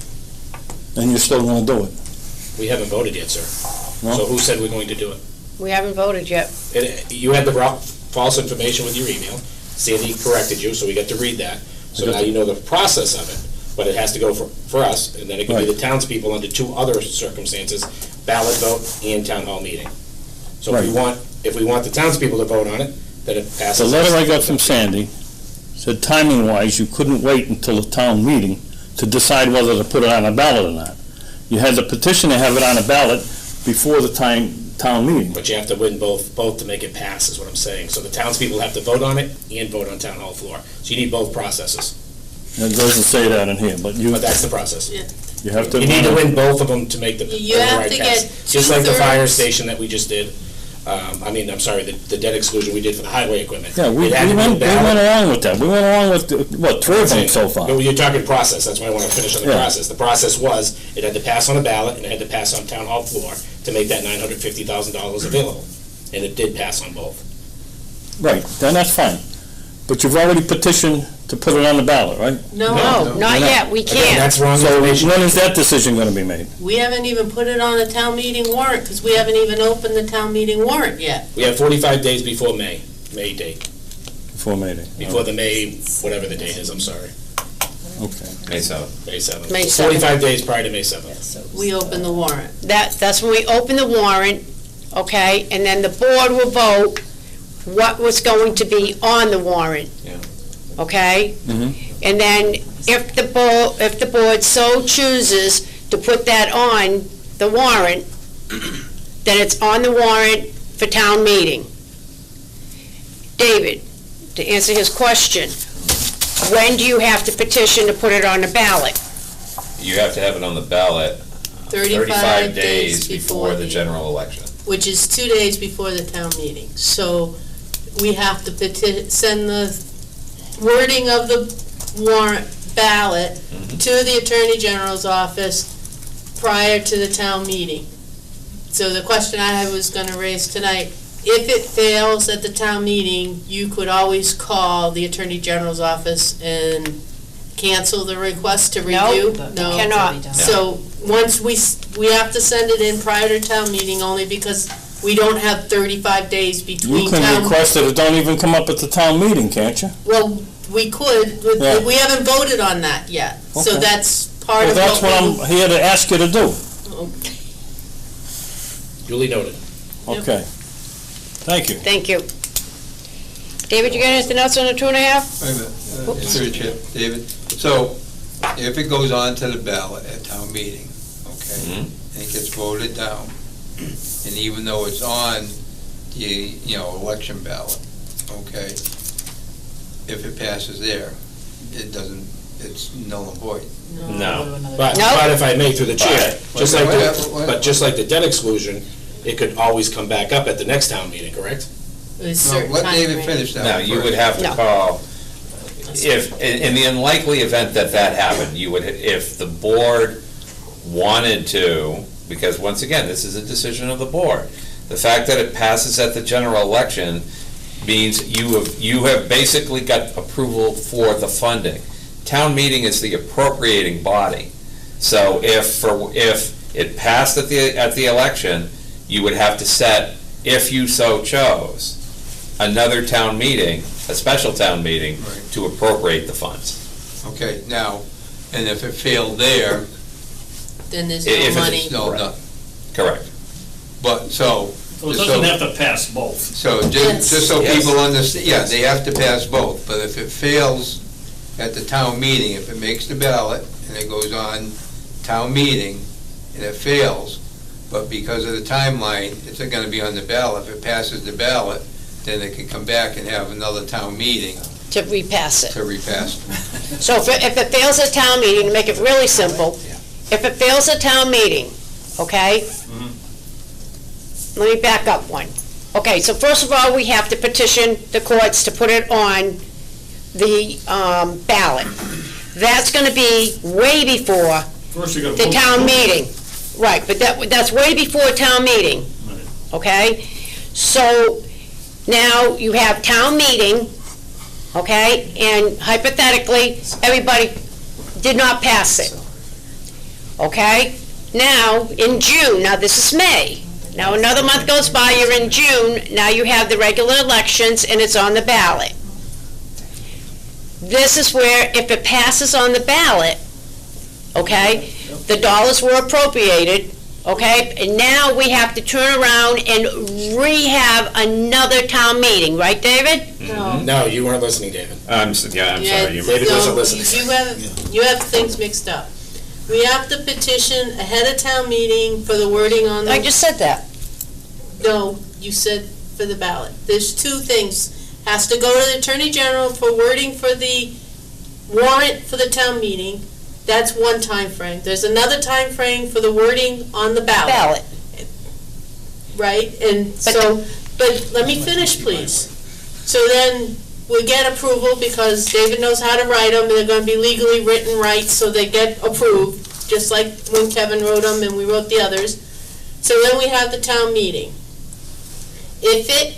That's the appropriation. How much money are the people going to vote? Are they going to put 350 to someone, alter it and make it 200 or whatever? But that's where the money gets appropriated. That needs 2/3 vote on the town hall floor.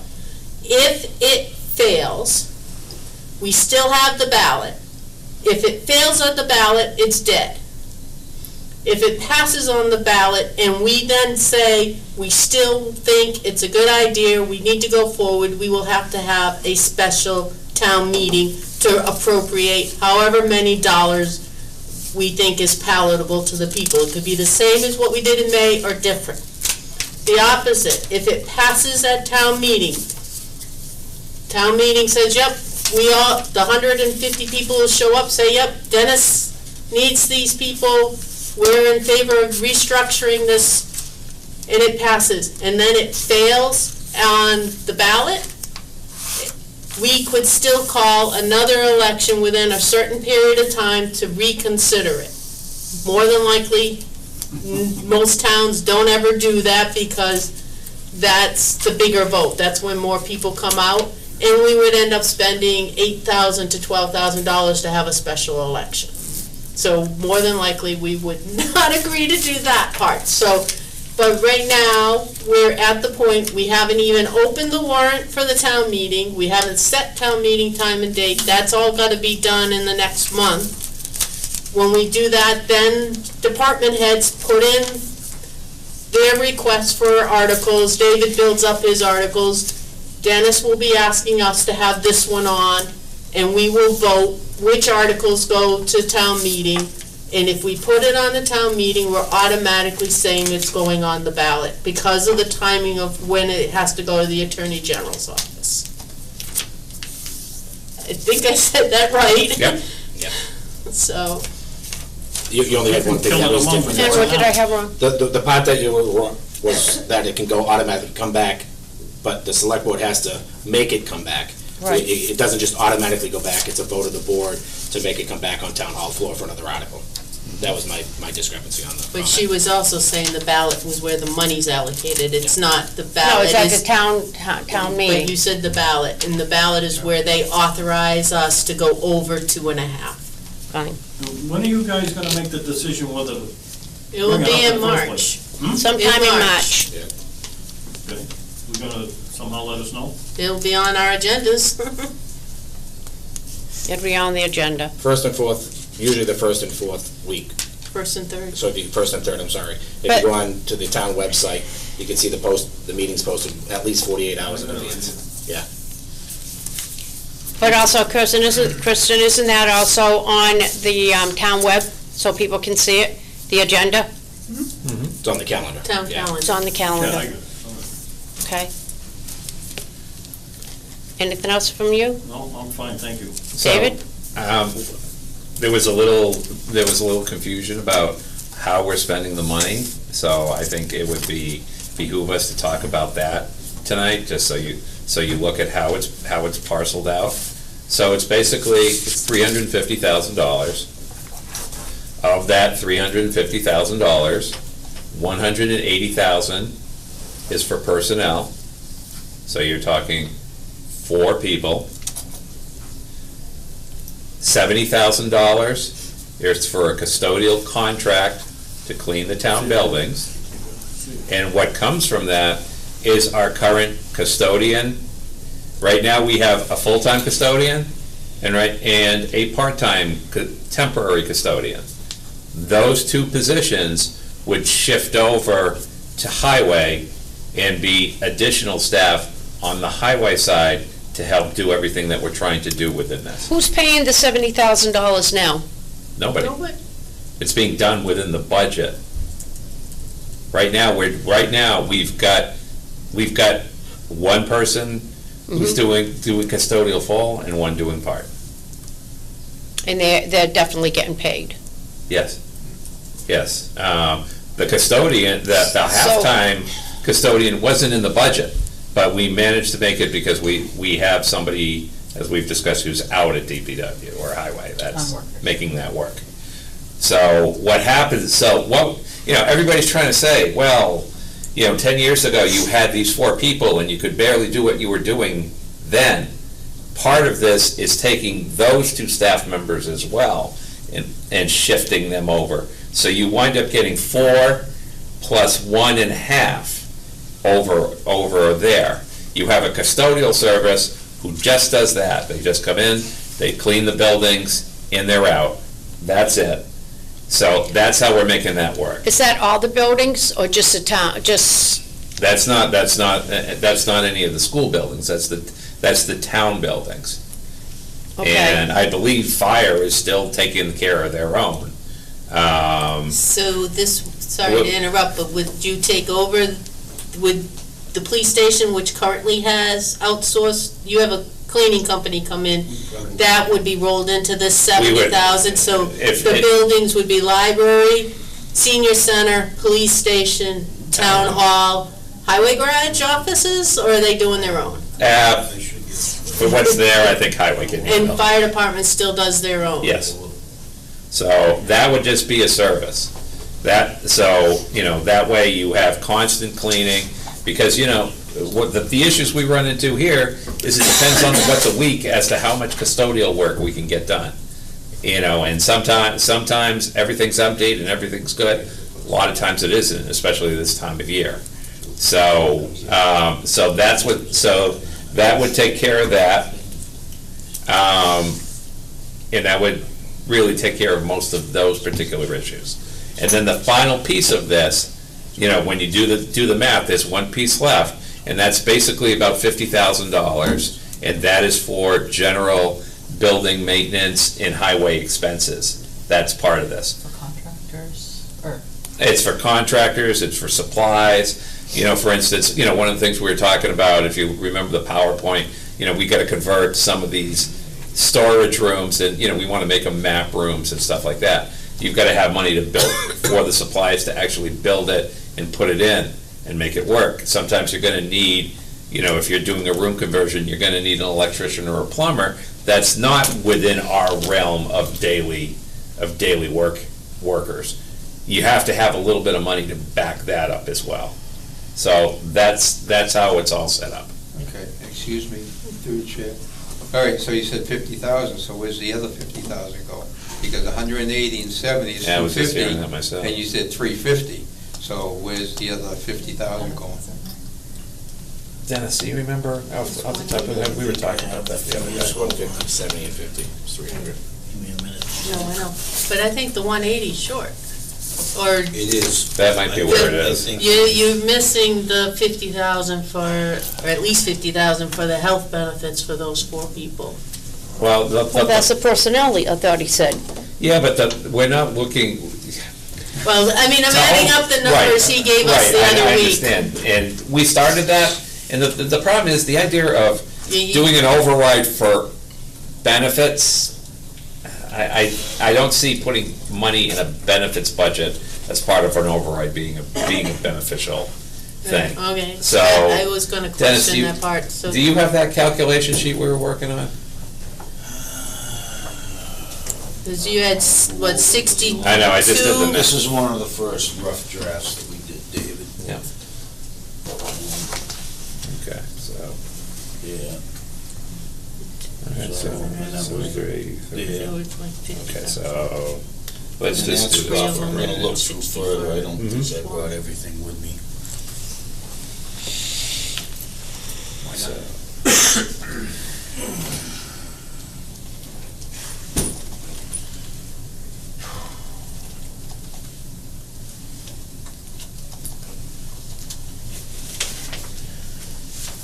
So that's 208.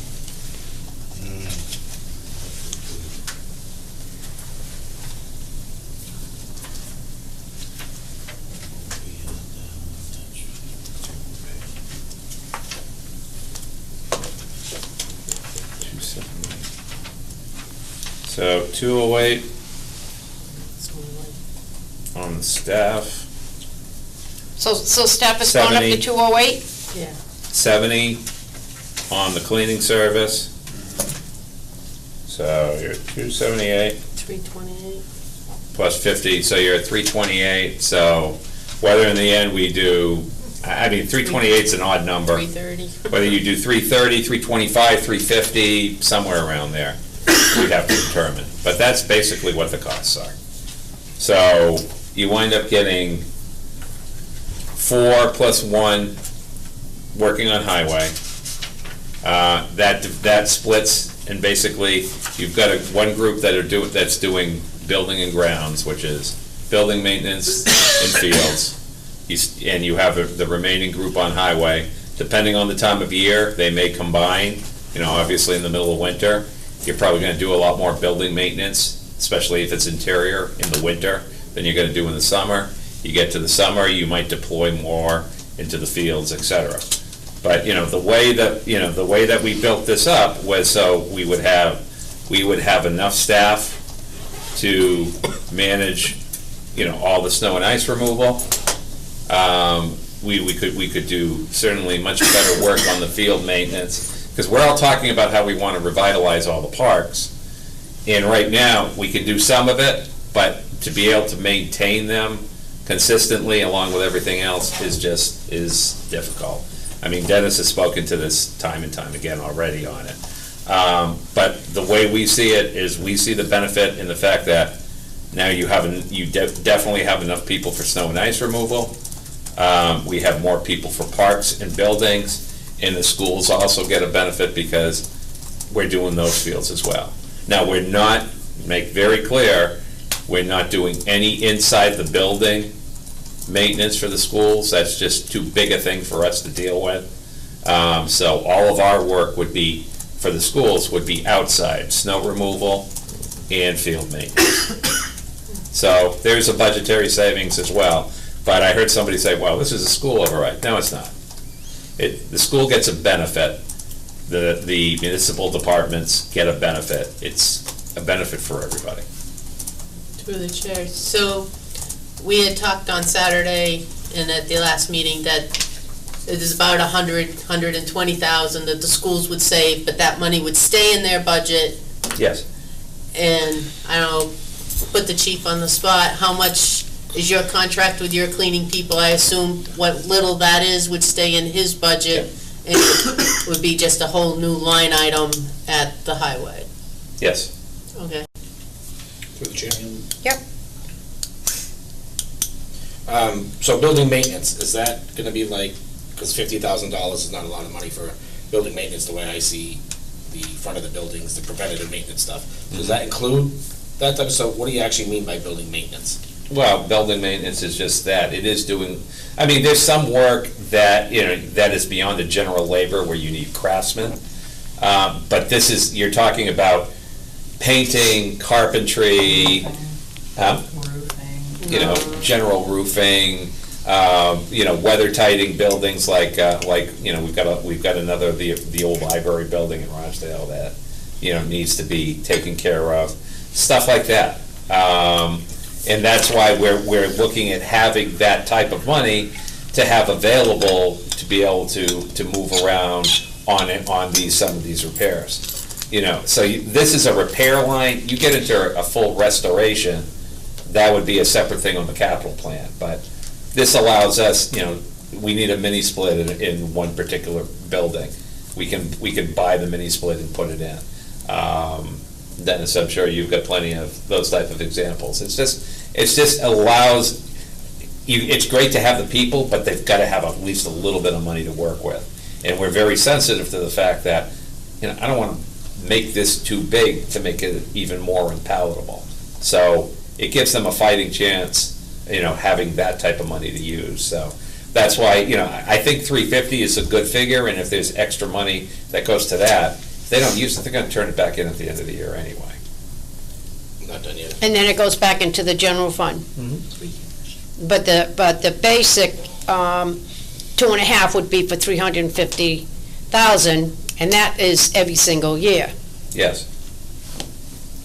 So back to maintenance, if I may finish up my comment. So Sure. scraping the front of the town hall and cleaning up the front of the town hall, would that be considered maintenance? And Yes. obviously, Yes. I'm looking at it as preventative maintenance. Yes. So, okay, I heard you, yes, sir. Yeah. If I may, Yeah. as you do the maintenance, that's the key element. Doing the maintenance, you have eyes on your structures, and you find these problems and correct them as they go. They don't become a total rehab or rebuild. The rooms that are down here now that need to be converted, there's no reason we can't put up a couple petitions and do what we have to do, working through the code department. I know there's a way you can get it done that way.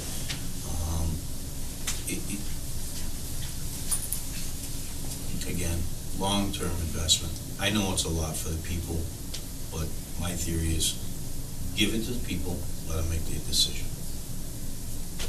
We can make a difference.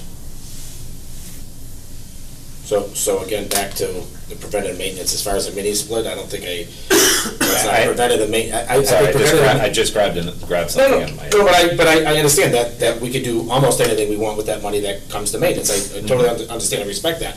But I really think, you know, being on the board 3.5 years that I've been pushing with all you town administrators, all three of you, that we need to do preventative maintenance. Agreed. So if we got stronger on preventative maintenance as opposed to possibly doing anything with that, we'll see where I'm going.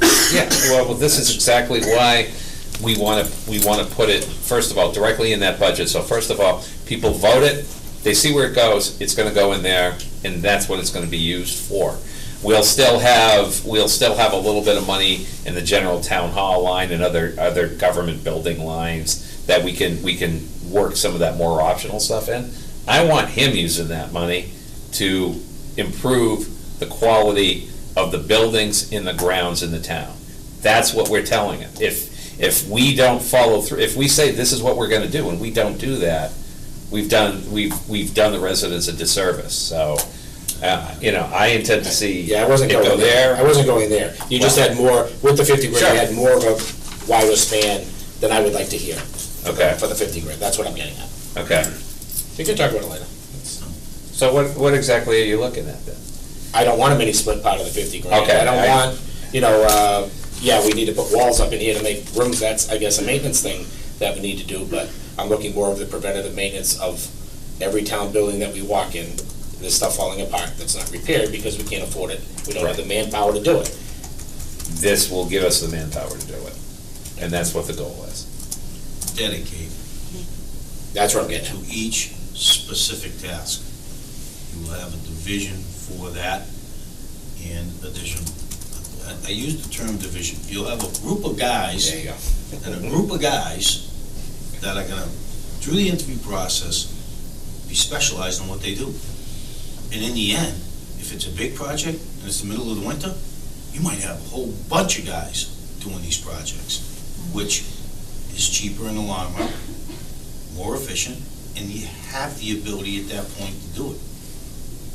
You may not be at this point with who you'd like to hire, but obviously they all need CDLs so they can run your equipment.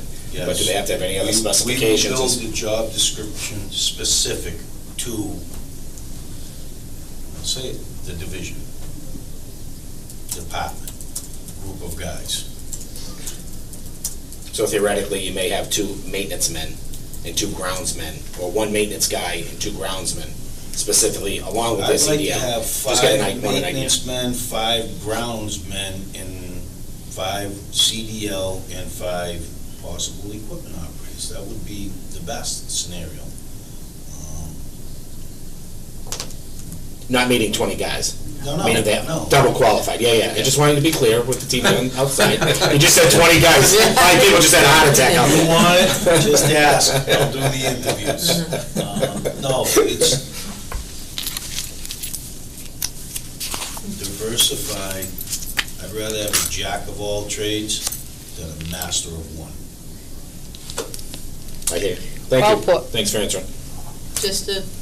So maintenance would include maintenance in the fire station, maintenance at the cemeteries, as well as maintenance at recycling? I don't know, honestly, I don't know what the task we do the maintenance of recycling now, repair of the gates, the plowing, the sanding. The composting is actually a highway Right, I know the compost. function. But, We can fine tune those. like Yeah, the plastic shed, if it needs to be rebuilt because it's I don't 25. see why not. So I mean, I just want to make yeah, sure you're no. not excluding No. a town. Any town, it has to do with any town function. Yes. That's what it's for. Okay, because like 2 of the, not the new fire station, obviously it needs maintenance because we got to maintain the boilers, we have to put the right stuff in it, so what happened at Memorial School doesn't happen there. But there are things that, Station 2 and Station 3 are needing some maintenance, and it's, the guys on the fire department do a lot of it because a lot of them have those skills. But if they didn't have to take the money out of their budget to buy the supplies, and it could come out of this, would really help. Because it is maintenance. Speaking cautiously, you're saying things that need to be applied to the boilers, this and that. You're crossing a line here where, can we go in and change a filter? Yep. If it's not firing, can we get on and observe? Yes. But we already have contractors in town to handle all of that. They all went out to bid and they were. Might have been a bad example. Yeah. But with that, if I may. Call us and the lock's messed up on the door, we get on a look at it. But windows, sill replacements, small projects like that, yes, that's not an issue. But with that, it's a really good point is, who's gonna follow through on making sure that gets done? So hopefully that would be your area. So you've got the new library, it's not open yet, they've got a water heater on the wall, that thing needs to be vinegar cleaned on a yearly basis, if not twice a year. But if it doesn't get followed through, Stone, the ion filter there in the bottom or whatever. it is. dilution tank has to get changed every year, yeah, exactly. So if you'd have nobody following through on that, here we go, get another piece of equipment that's $9,000, and in 2 years, you actually gotta replace it, because no maintenance has been done to it. It's all energy efficient, fine and good, but you gotta maintain it. If it's And maintained. and it has to work. The other thing, and I know it's try and attempt and put a good effort towards it, finishing what we start. This ADA with the building, there are so many unforeseens that are followed through now. We could slowly eliminate those without going out and spending the crazy money. As easy as a handrail, et cetera, right? Right. Doors, we can get them in, they just can't go anywhere. So, And I may be getting way ahead of, before it gets approved, but with oversight of all of this maintenance, would we get a plan for the year, like we do, what streets are gonna be addressed? if they're a high budget item, maintenance budget item, would we be aware of that to have some input on priorities? I typically submit a paving plan. Right, no, I know the paving one, but I'm Right. talking now, will that apply to this maintenance budget of $50,000+? Well, the first thing you do, let's, assuming it goes that far, is you set it up, now we formalize the fact that now we have a maintenance department.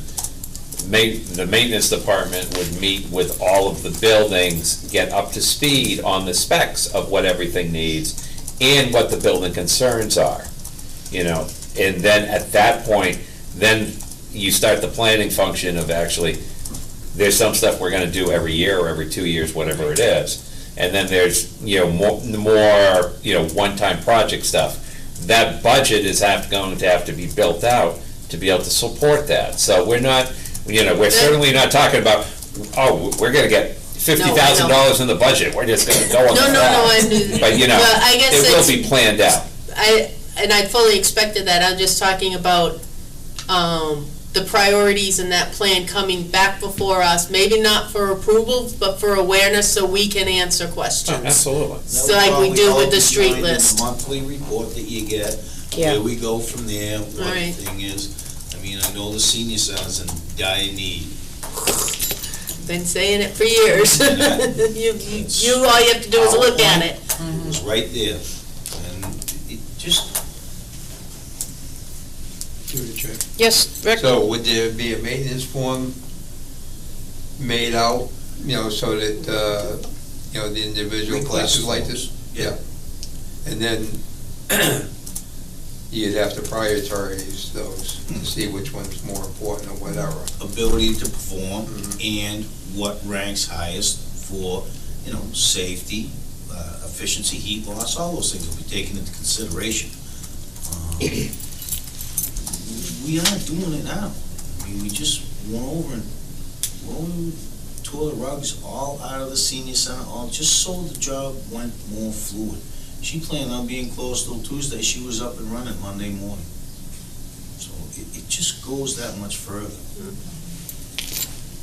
Yeah, no, I'm just talking about little things, okay, like that The door casing. GIS, have you heard of that? Just like the door casing right there, okay, the door doesn't close, I moved it over, but the edge needs to be, painted. So if he made a request for that, then that's something you'd have to take care of after that. Yeah. We had a system in previous employment that it came in request, you can track them. It's under the People's GIS. Department puts in a request, and for every winter, our goal was to repaint 3 offices, whether it was in the library, town hall, Starboard building, whatever facility it was. The first 3 requests came in, we calculate size, everything, and work within there and do it.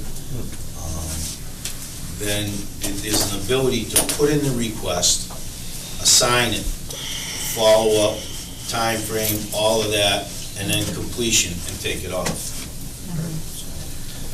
These are all things that if we're lucky enough to get this to the people, and they will, these are things how we'll build on this to make it more efficient. But it will blanket every department in the town. We have the Seedless Docs program that we could use for departmental requests to come in, and we could process through there. So, our goal would be to set up basically an annual plan, but we would also, so we had like 3 or 4 projects to do this particular year that are gonna cost anything that's on the supply side of the budget. The people side, when we have them, if it doesn't cost a lot, we could certainly do it.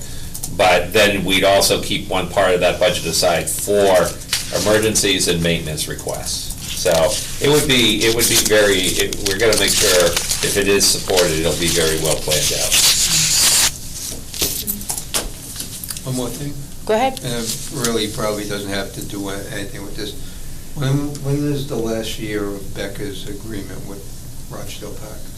Just 2 more. 2 more? 2022. And have you gotten up to speed with that and figured out what they've contributed and not. I've requested information.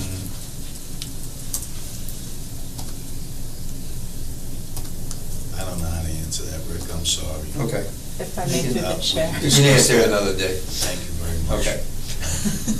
If I may through the chair, we did collect, they submitted those receipts. They're supposed to be spending $10,000 per year. Is that the correct part? Yes. And I do have that information. It went out, oh gosh, it's been a long time, maybe 9 or 10 months ago through the READ file, I think before you were on the board, so I can send that over to you, Rick. Okay. Thank you. If I may, through the chair, so some years they spent over the 10 grand as well. Yeah. Right. So it's $100,000 is what they're supposed to spend on the parks. So being at the Parks and Rec meeting, there were some meetings that they spent over. Yeah, but they get a lot more for that. So. Well, that's not, but the agreement is the agreement's $100,000, so I'm just saying that they've done more than that. Right, but to support Rick, there should be some serious focus if there is going to be any consideration to renegotiate a new contract with Becca. Absolutely. There should be some serious focus taken on that. Absolutely. Okay.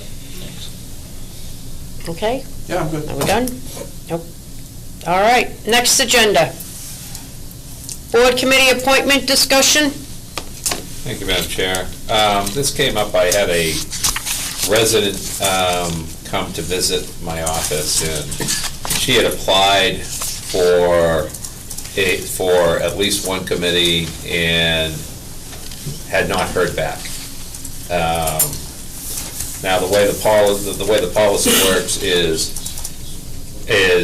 the select board is the appointing authority.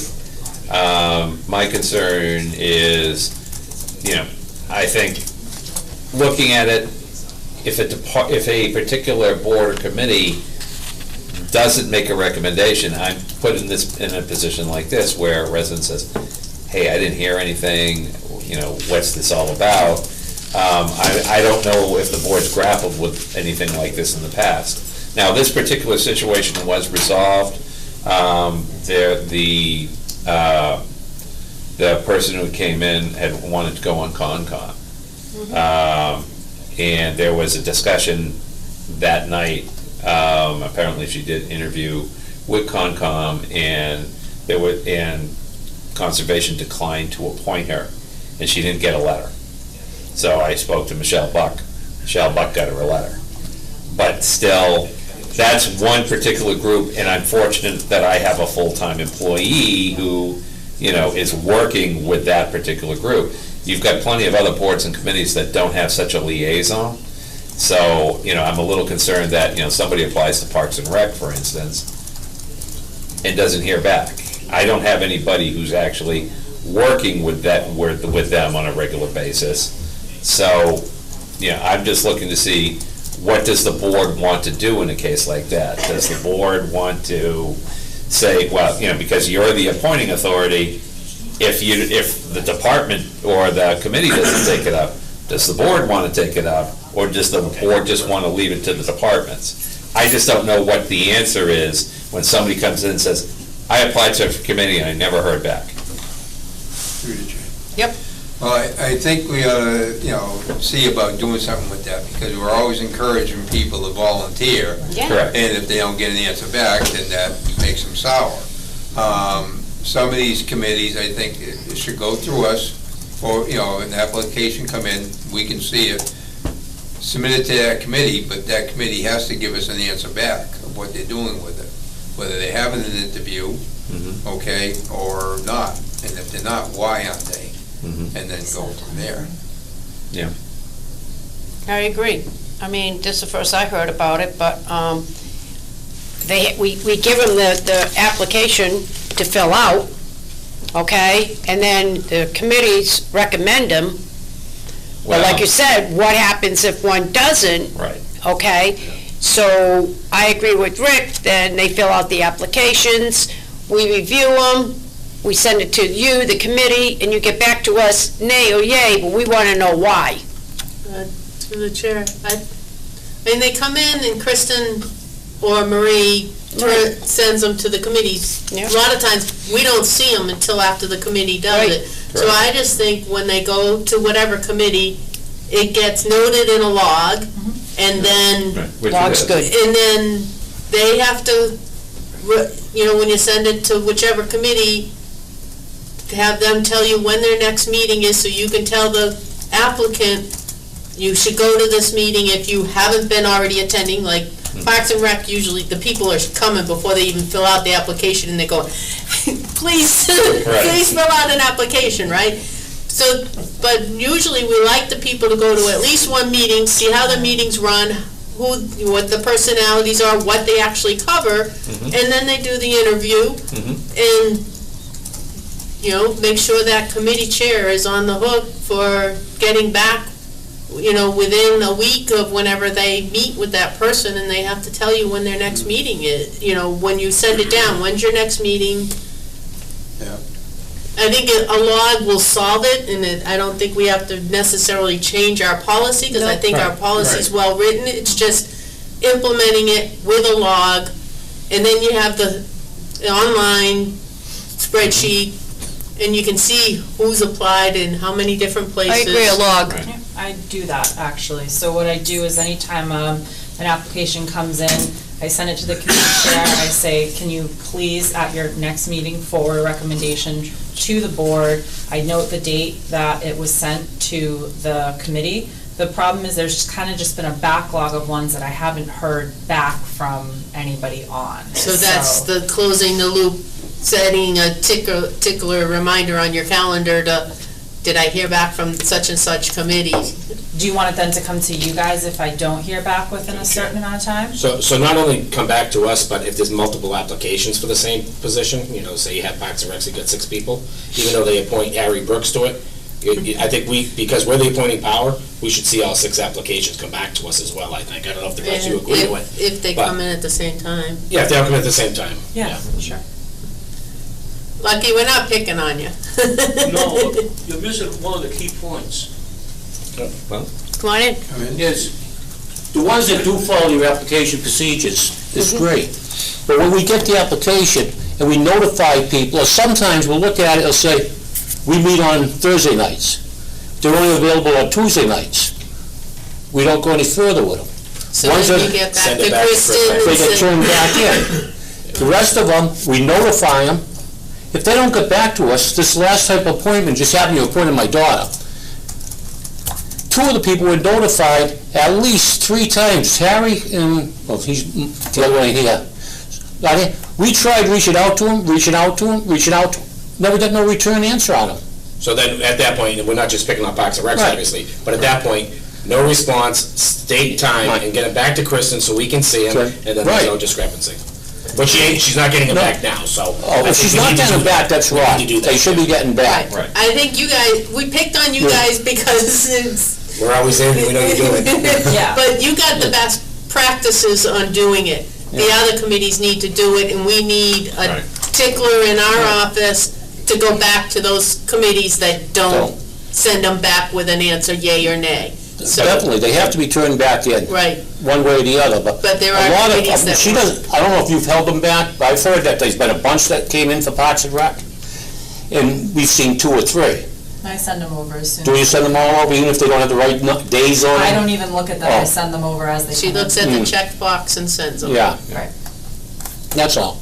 Just wanted to make sure you understood that. We did turn ours in. Right. Yeah, we weren't saying you didn't. Right.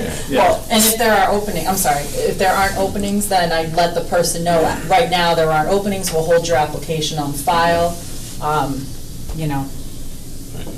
Through the chair, I've been on this board a lot longer than Lucky, and it seemed like we always used to appoint at our meeting and vote, and then we would have to go to the next selectmen's meeting with the new member.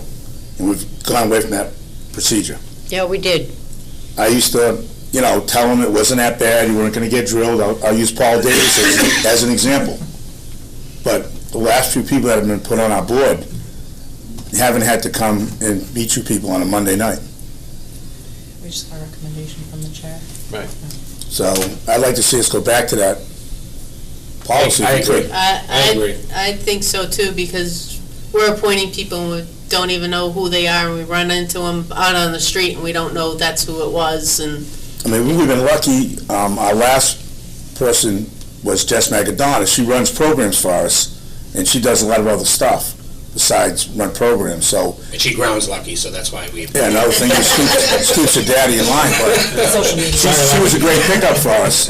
You know, in between, we've had some casualties. Yep. But, you know, I think, I'd like to see it go back to the way it used to be. That's a great idea, great point. No, well, through the chair, back when I was selectman before, I made a motion and it passed, that any individual that was coming in for an appointment, no matter where it was, had to come before the board so we could see who it was. It's in here. Yeah, through the chair, and it was a little nerve-wracking. When somebody would apply, they would say, oh, I have to, we would go with them to make it a little easier. You know? I agree. But that's your board, not all the other boards. Right, but you guys kept saying Parks and Rec. I know we were. With all due respect, Parks and Rec. Right. Yeah. So, thanks so much.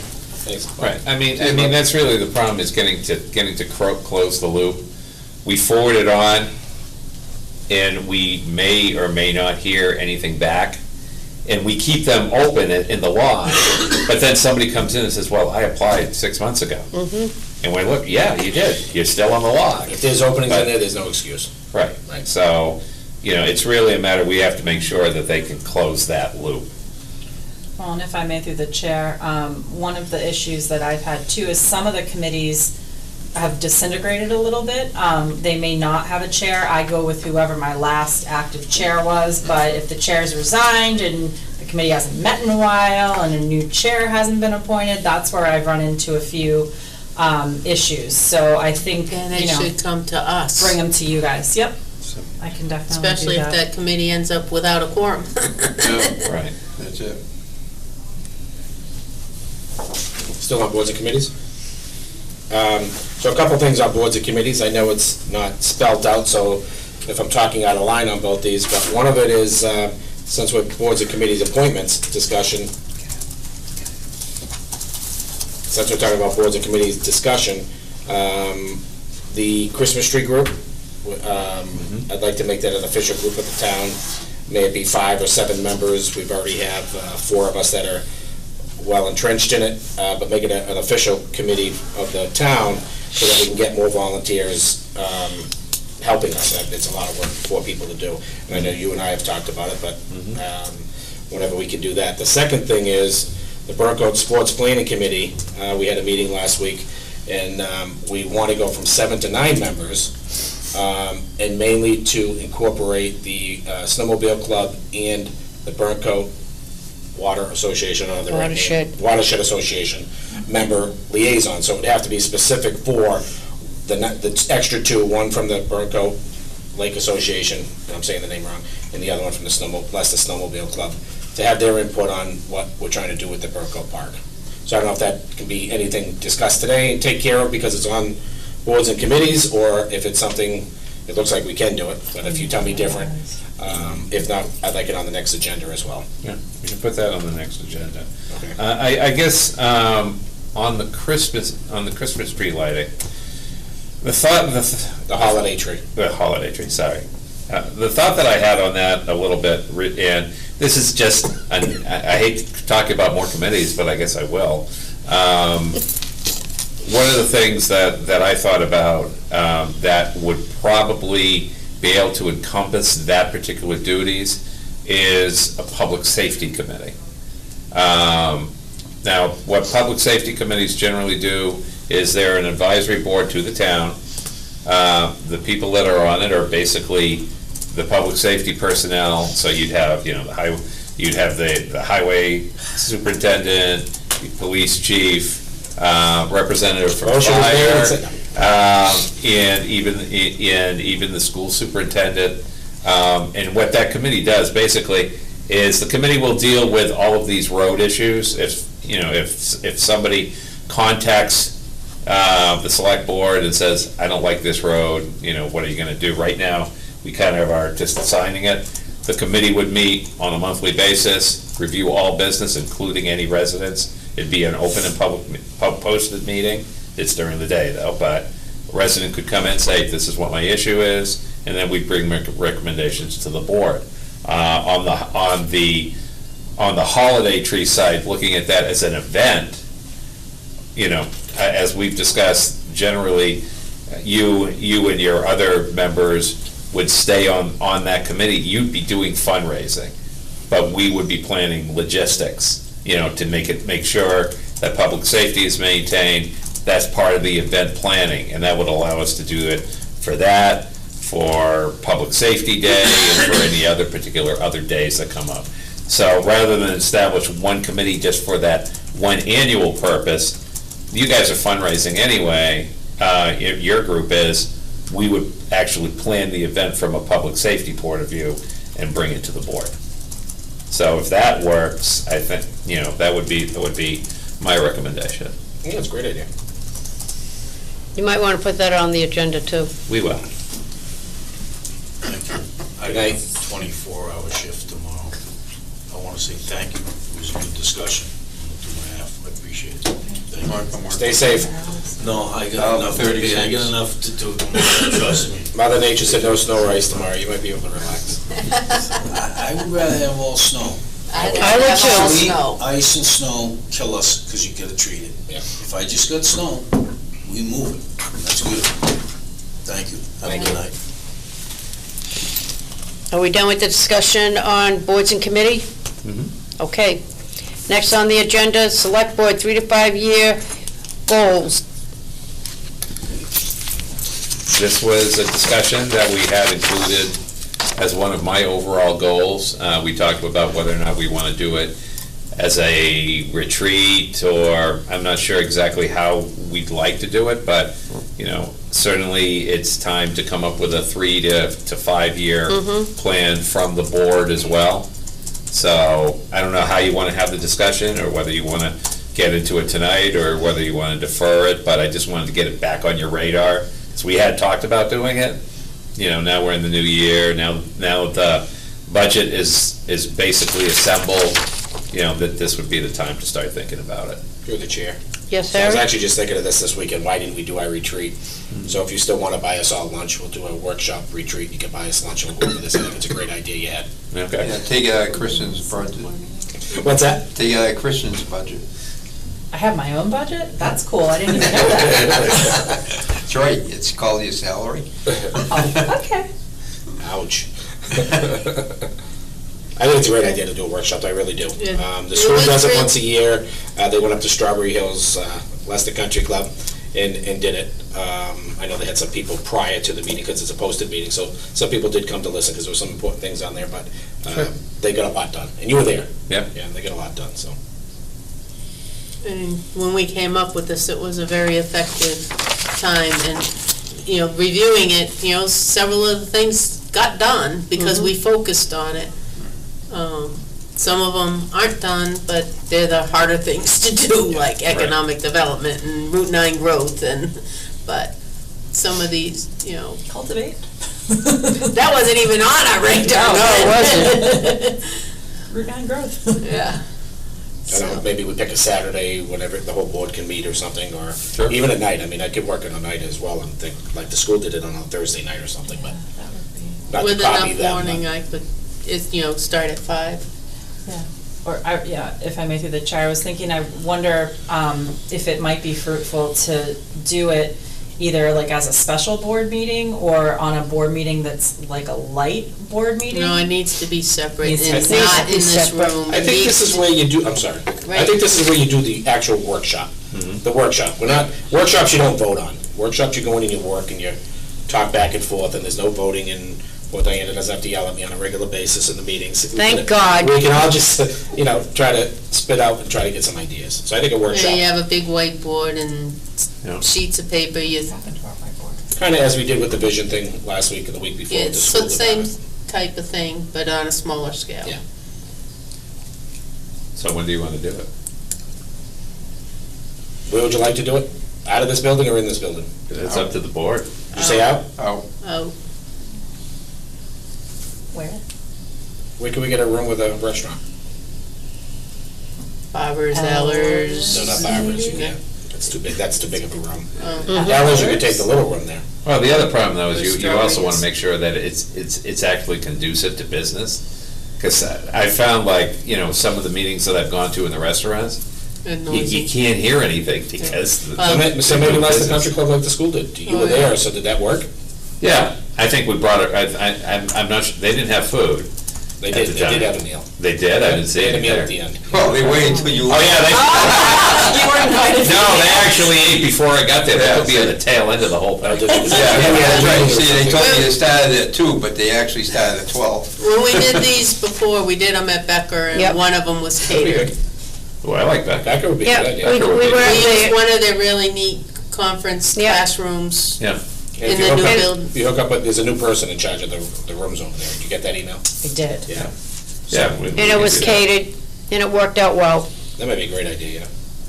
And Harry doesn't have to cook to cater it. No, We'll no. find a different caterer. I'm free. Oh, we could do that.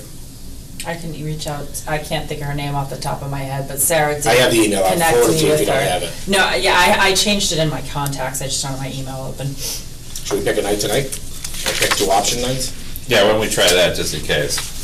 What night's easiest, good for you other 3? When it doesn't snow. Yeah, we're Yep. not. Now, that'd be June. Works. May 4th would be, March 4th would be a meeting, correct? Yep. First? Why don't we do it the following Monday? Monday seemed to work for us, right?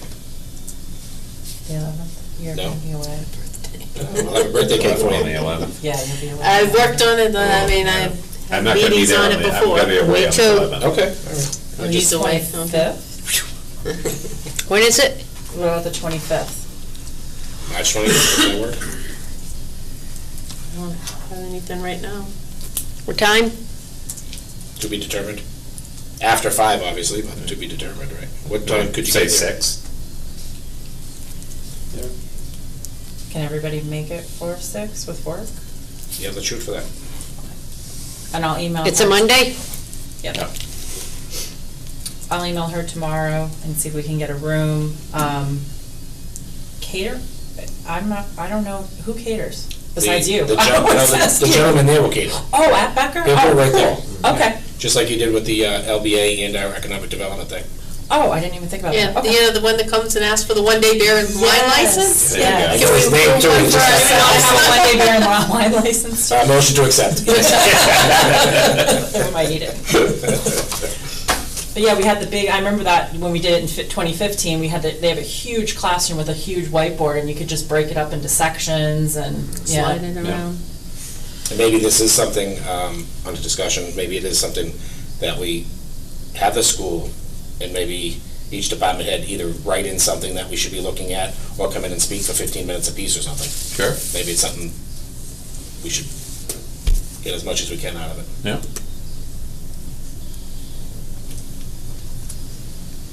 All set? Okay. You get exact? The minutes, it's going on next agenda, Yes, please. so we'll skip over that one. The next is the executive session, MGL Chapter 38, Section 21A. I move to go into executive session under Mass General Laws, Chapter 30A, Section 21A, under exceptions 3 and 7, to discuss strategy with respect to litigation, the BSI litigation, meeting with town council pursuant to General Law, Chapter 30A, Section 21A, 3 and 7, in Suffolk Construction versus DCAM 449, Mass 444, from 2007, to discuss pending litigation in the case of BSI versus Town of Leicester, civil action number 1885CV00985. The board will convene an open session only for the purpose of adjournment. Second. To discuss these matters in open session will compromise the position of the town. The chair so declares. We are now going into exec. Let me poll the board. Harry? Yes. Sandy? Yeah. Rick? Yes. Diana, yes. Good night, everyone. Can we sign these before we go next door, or do you want to sign them next We can door? sign- we can Oh, okay.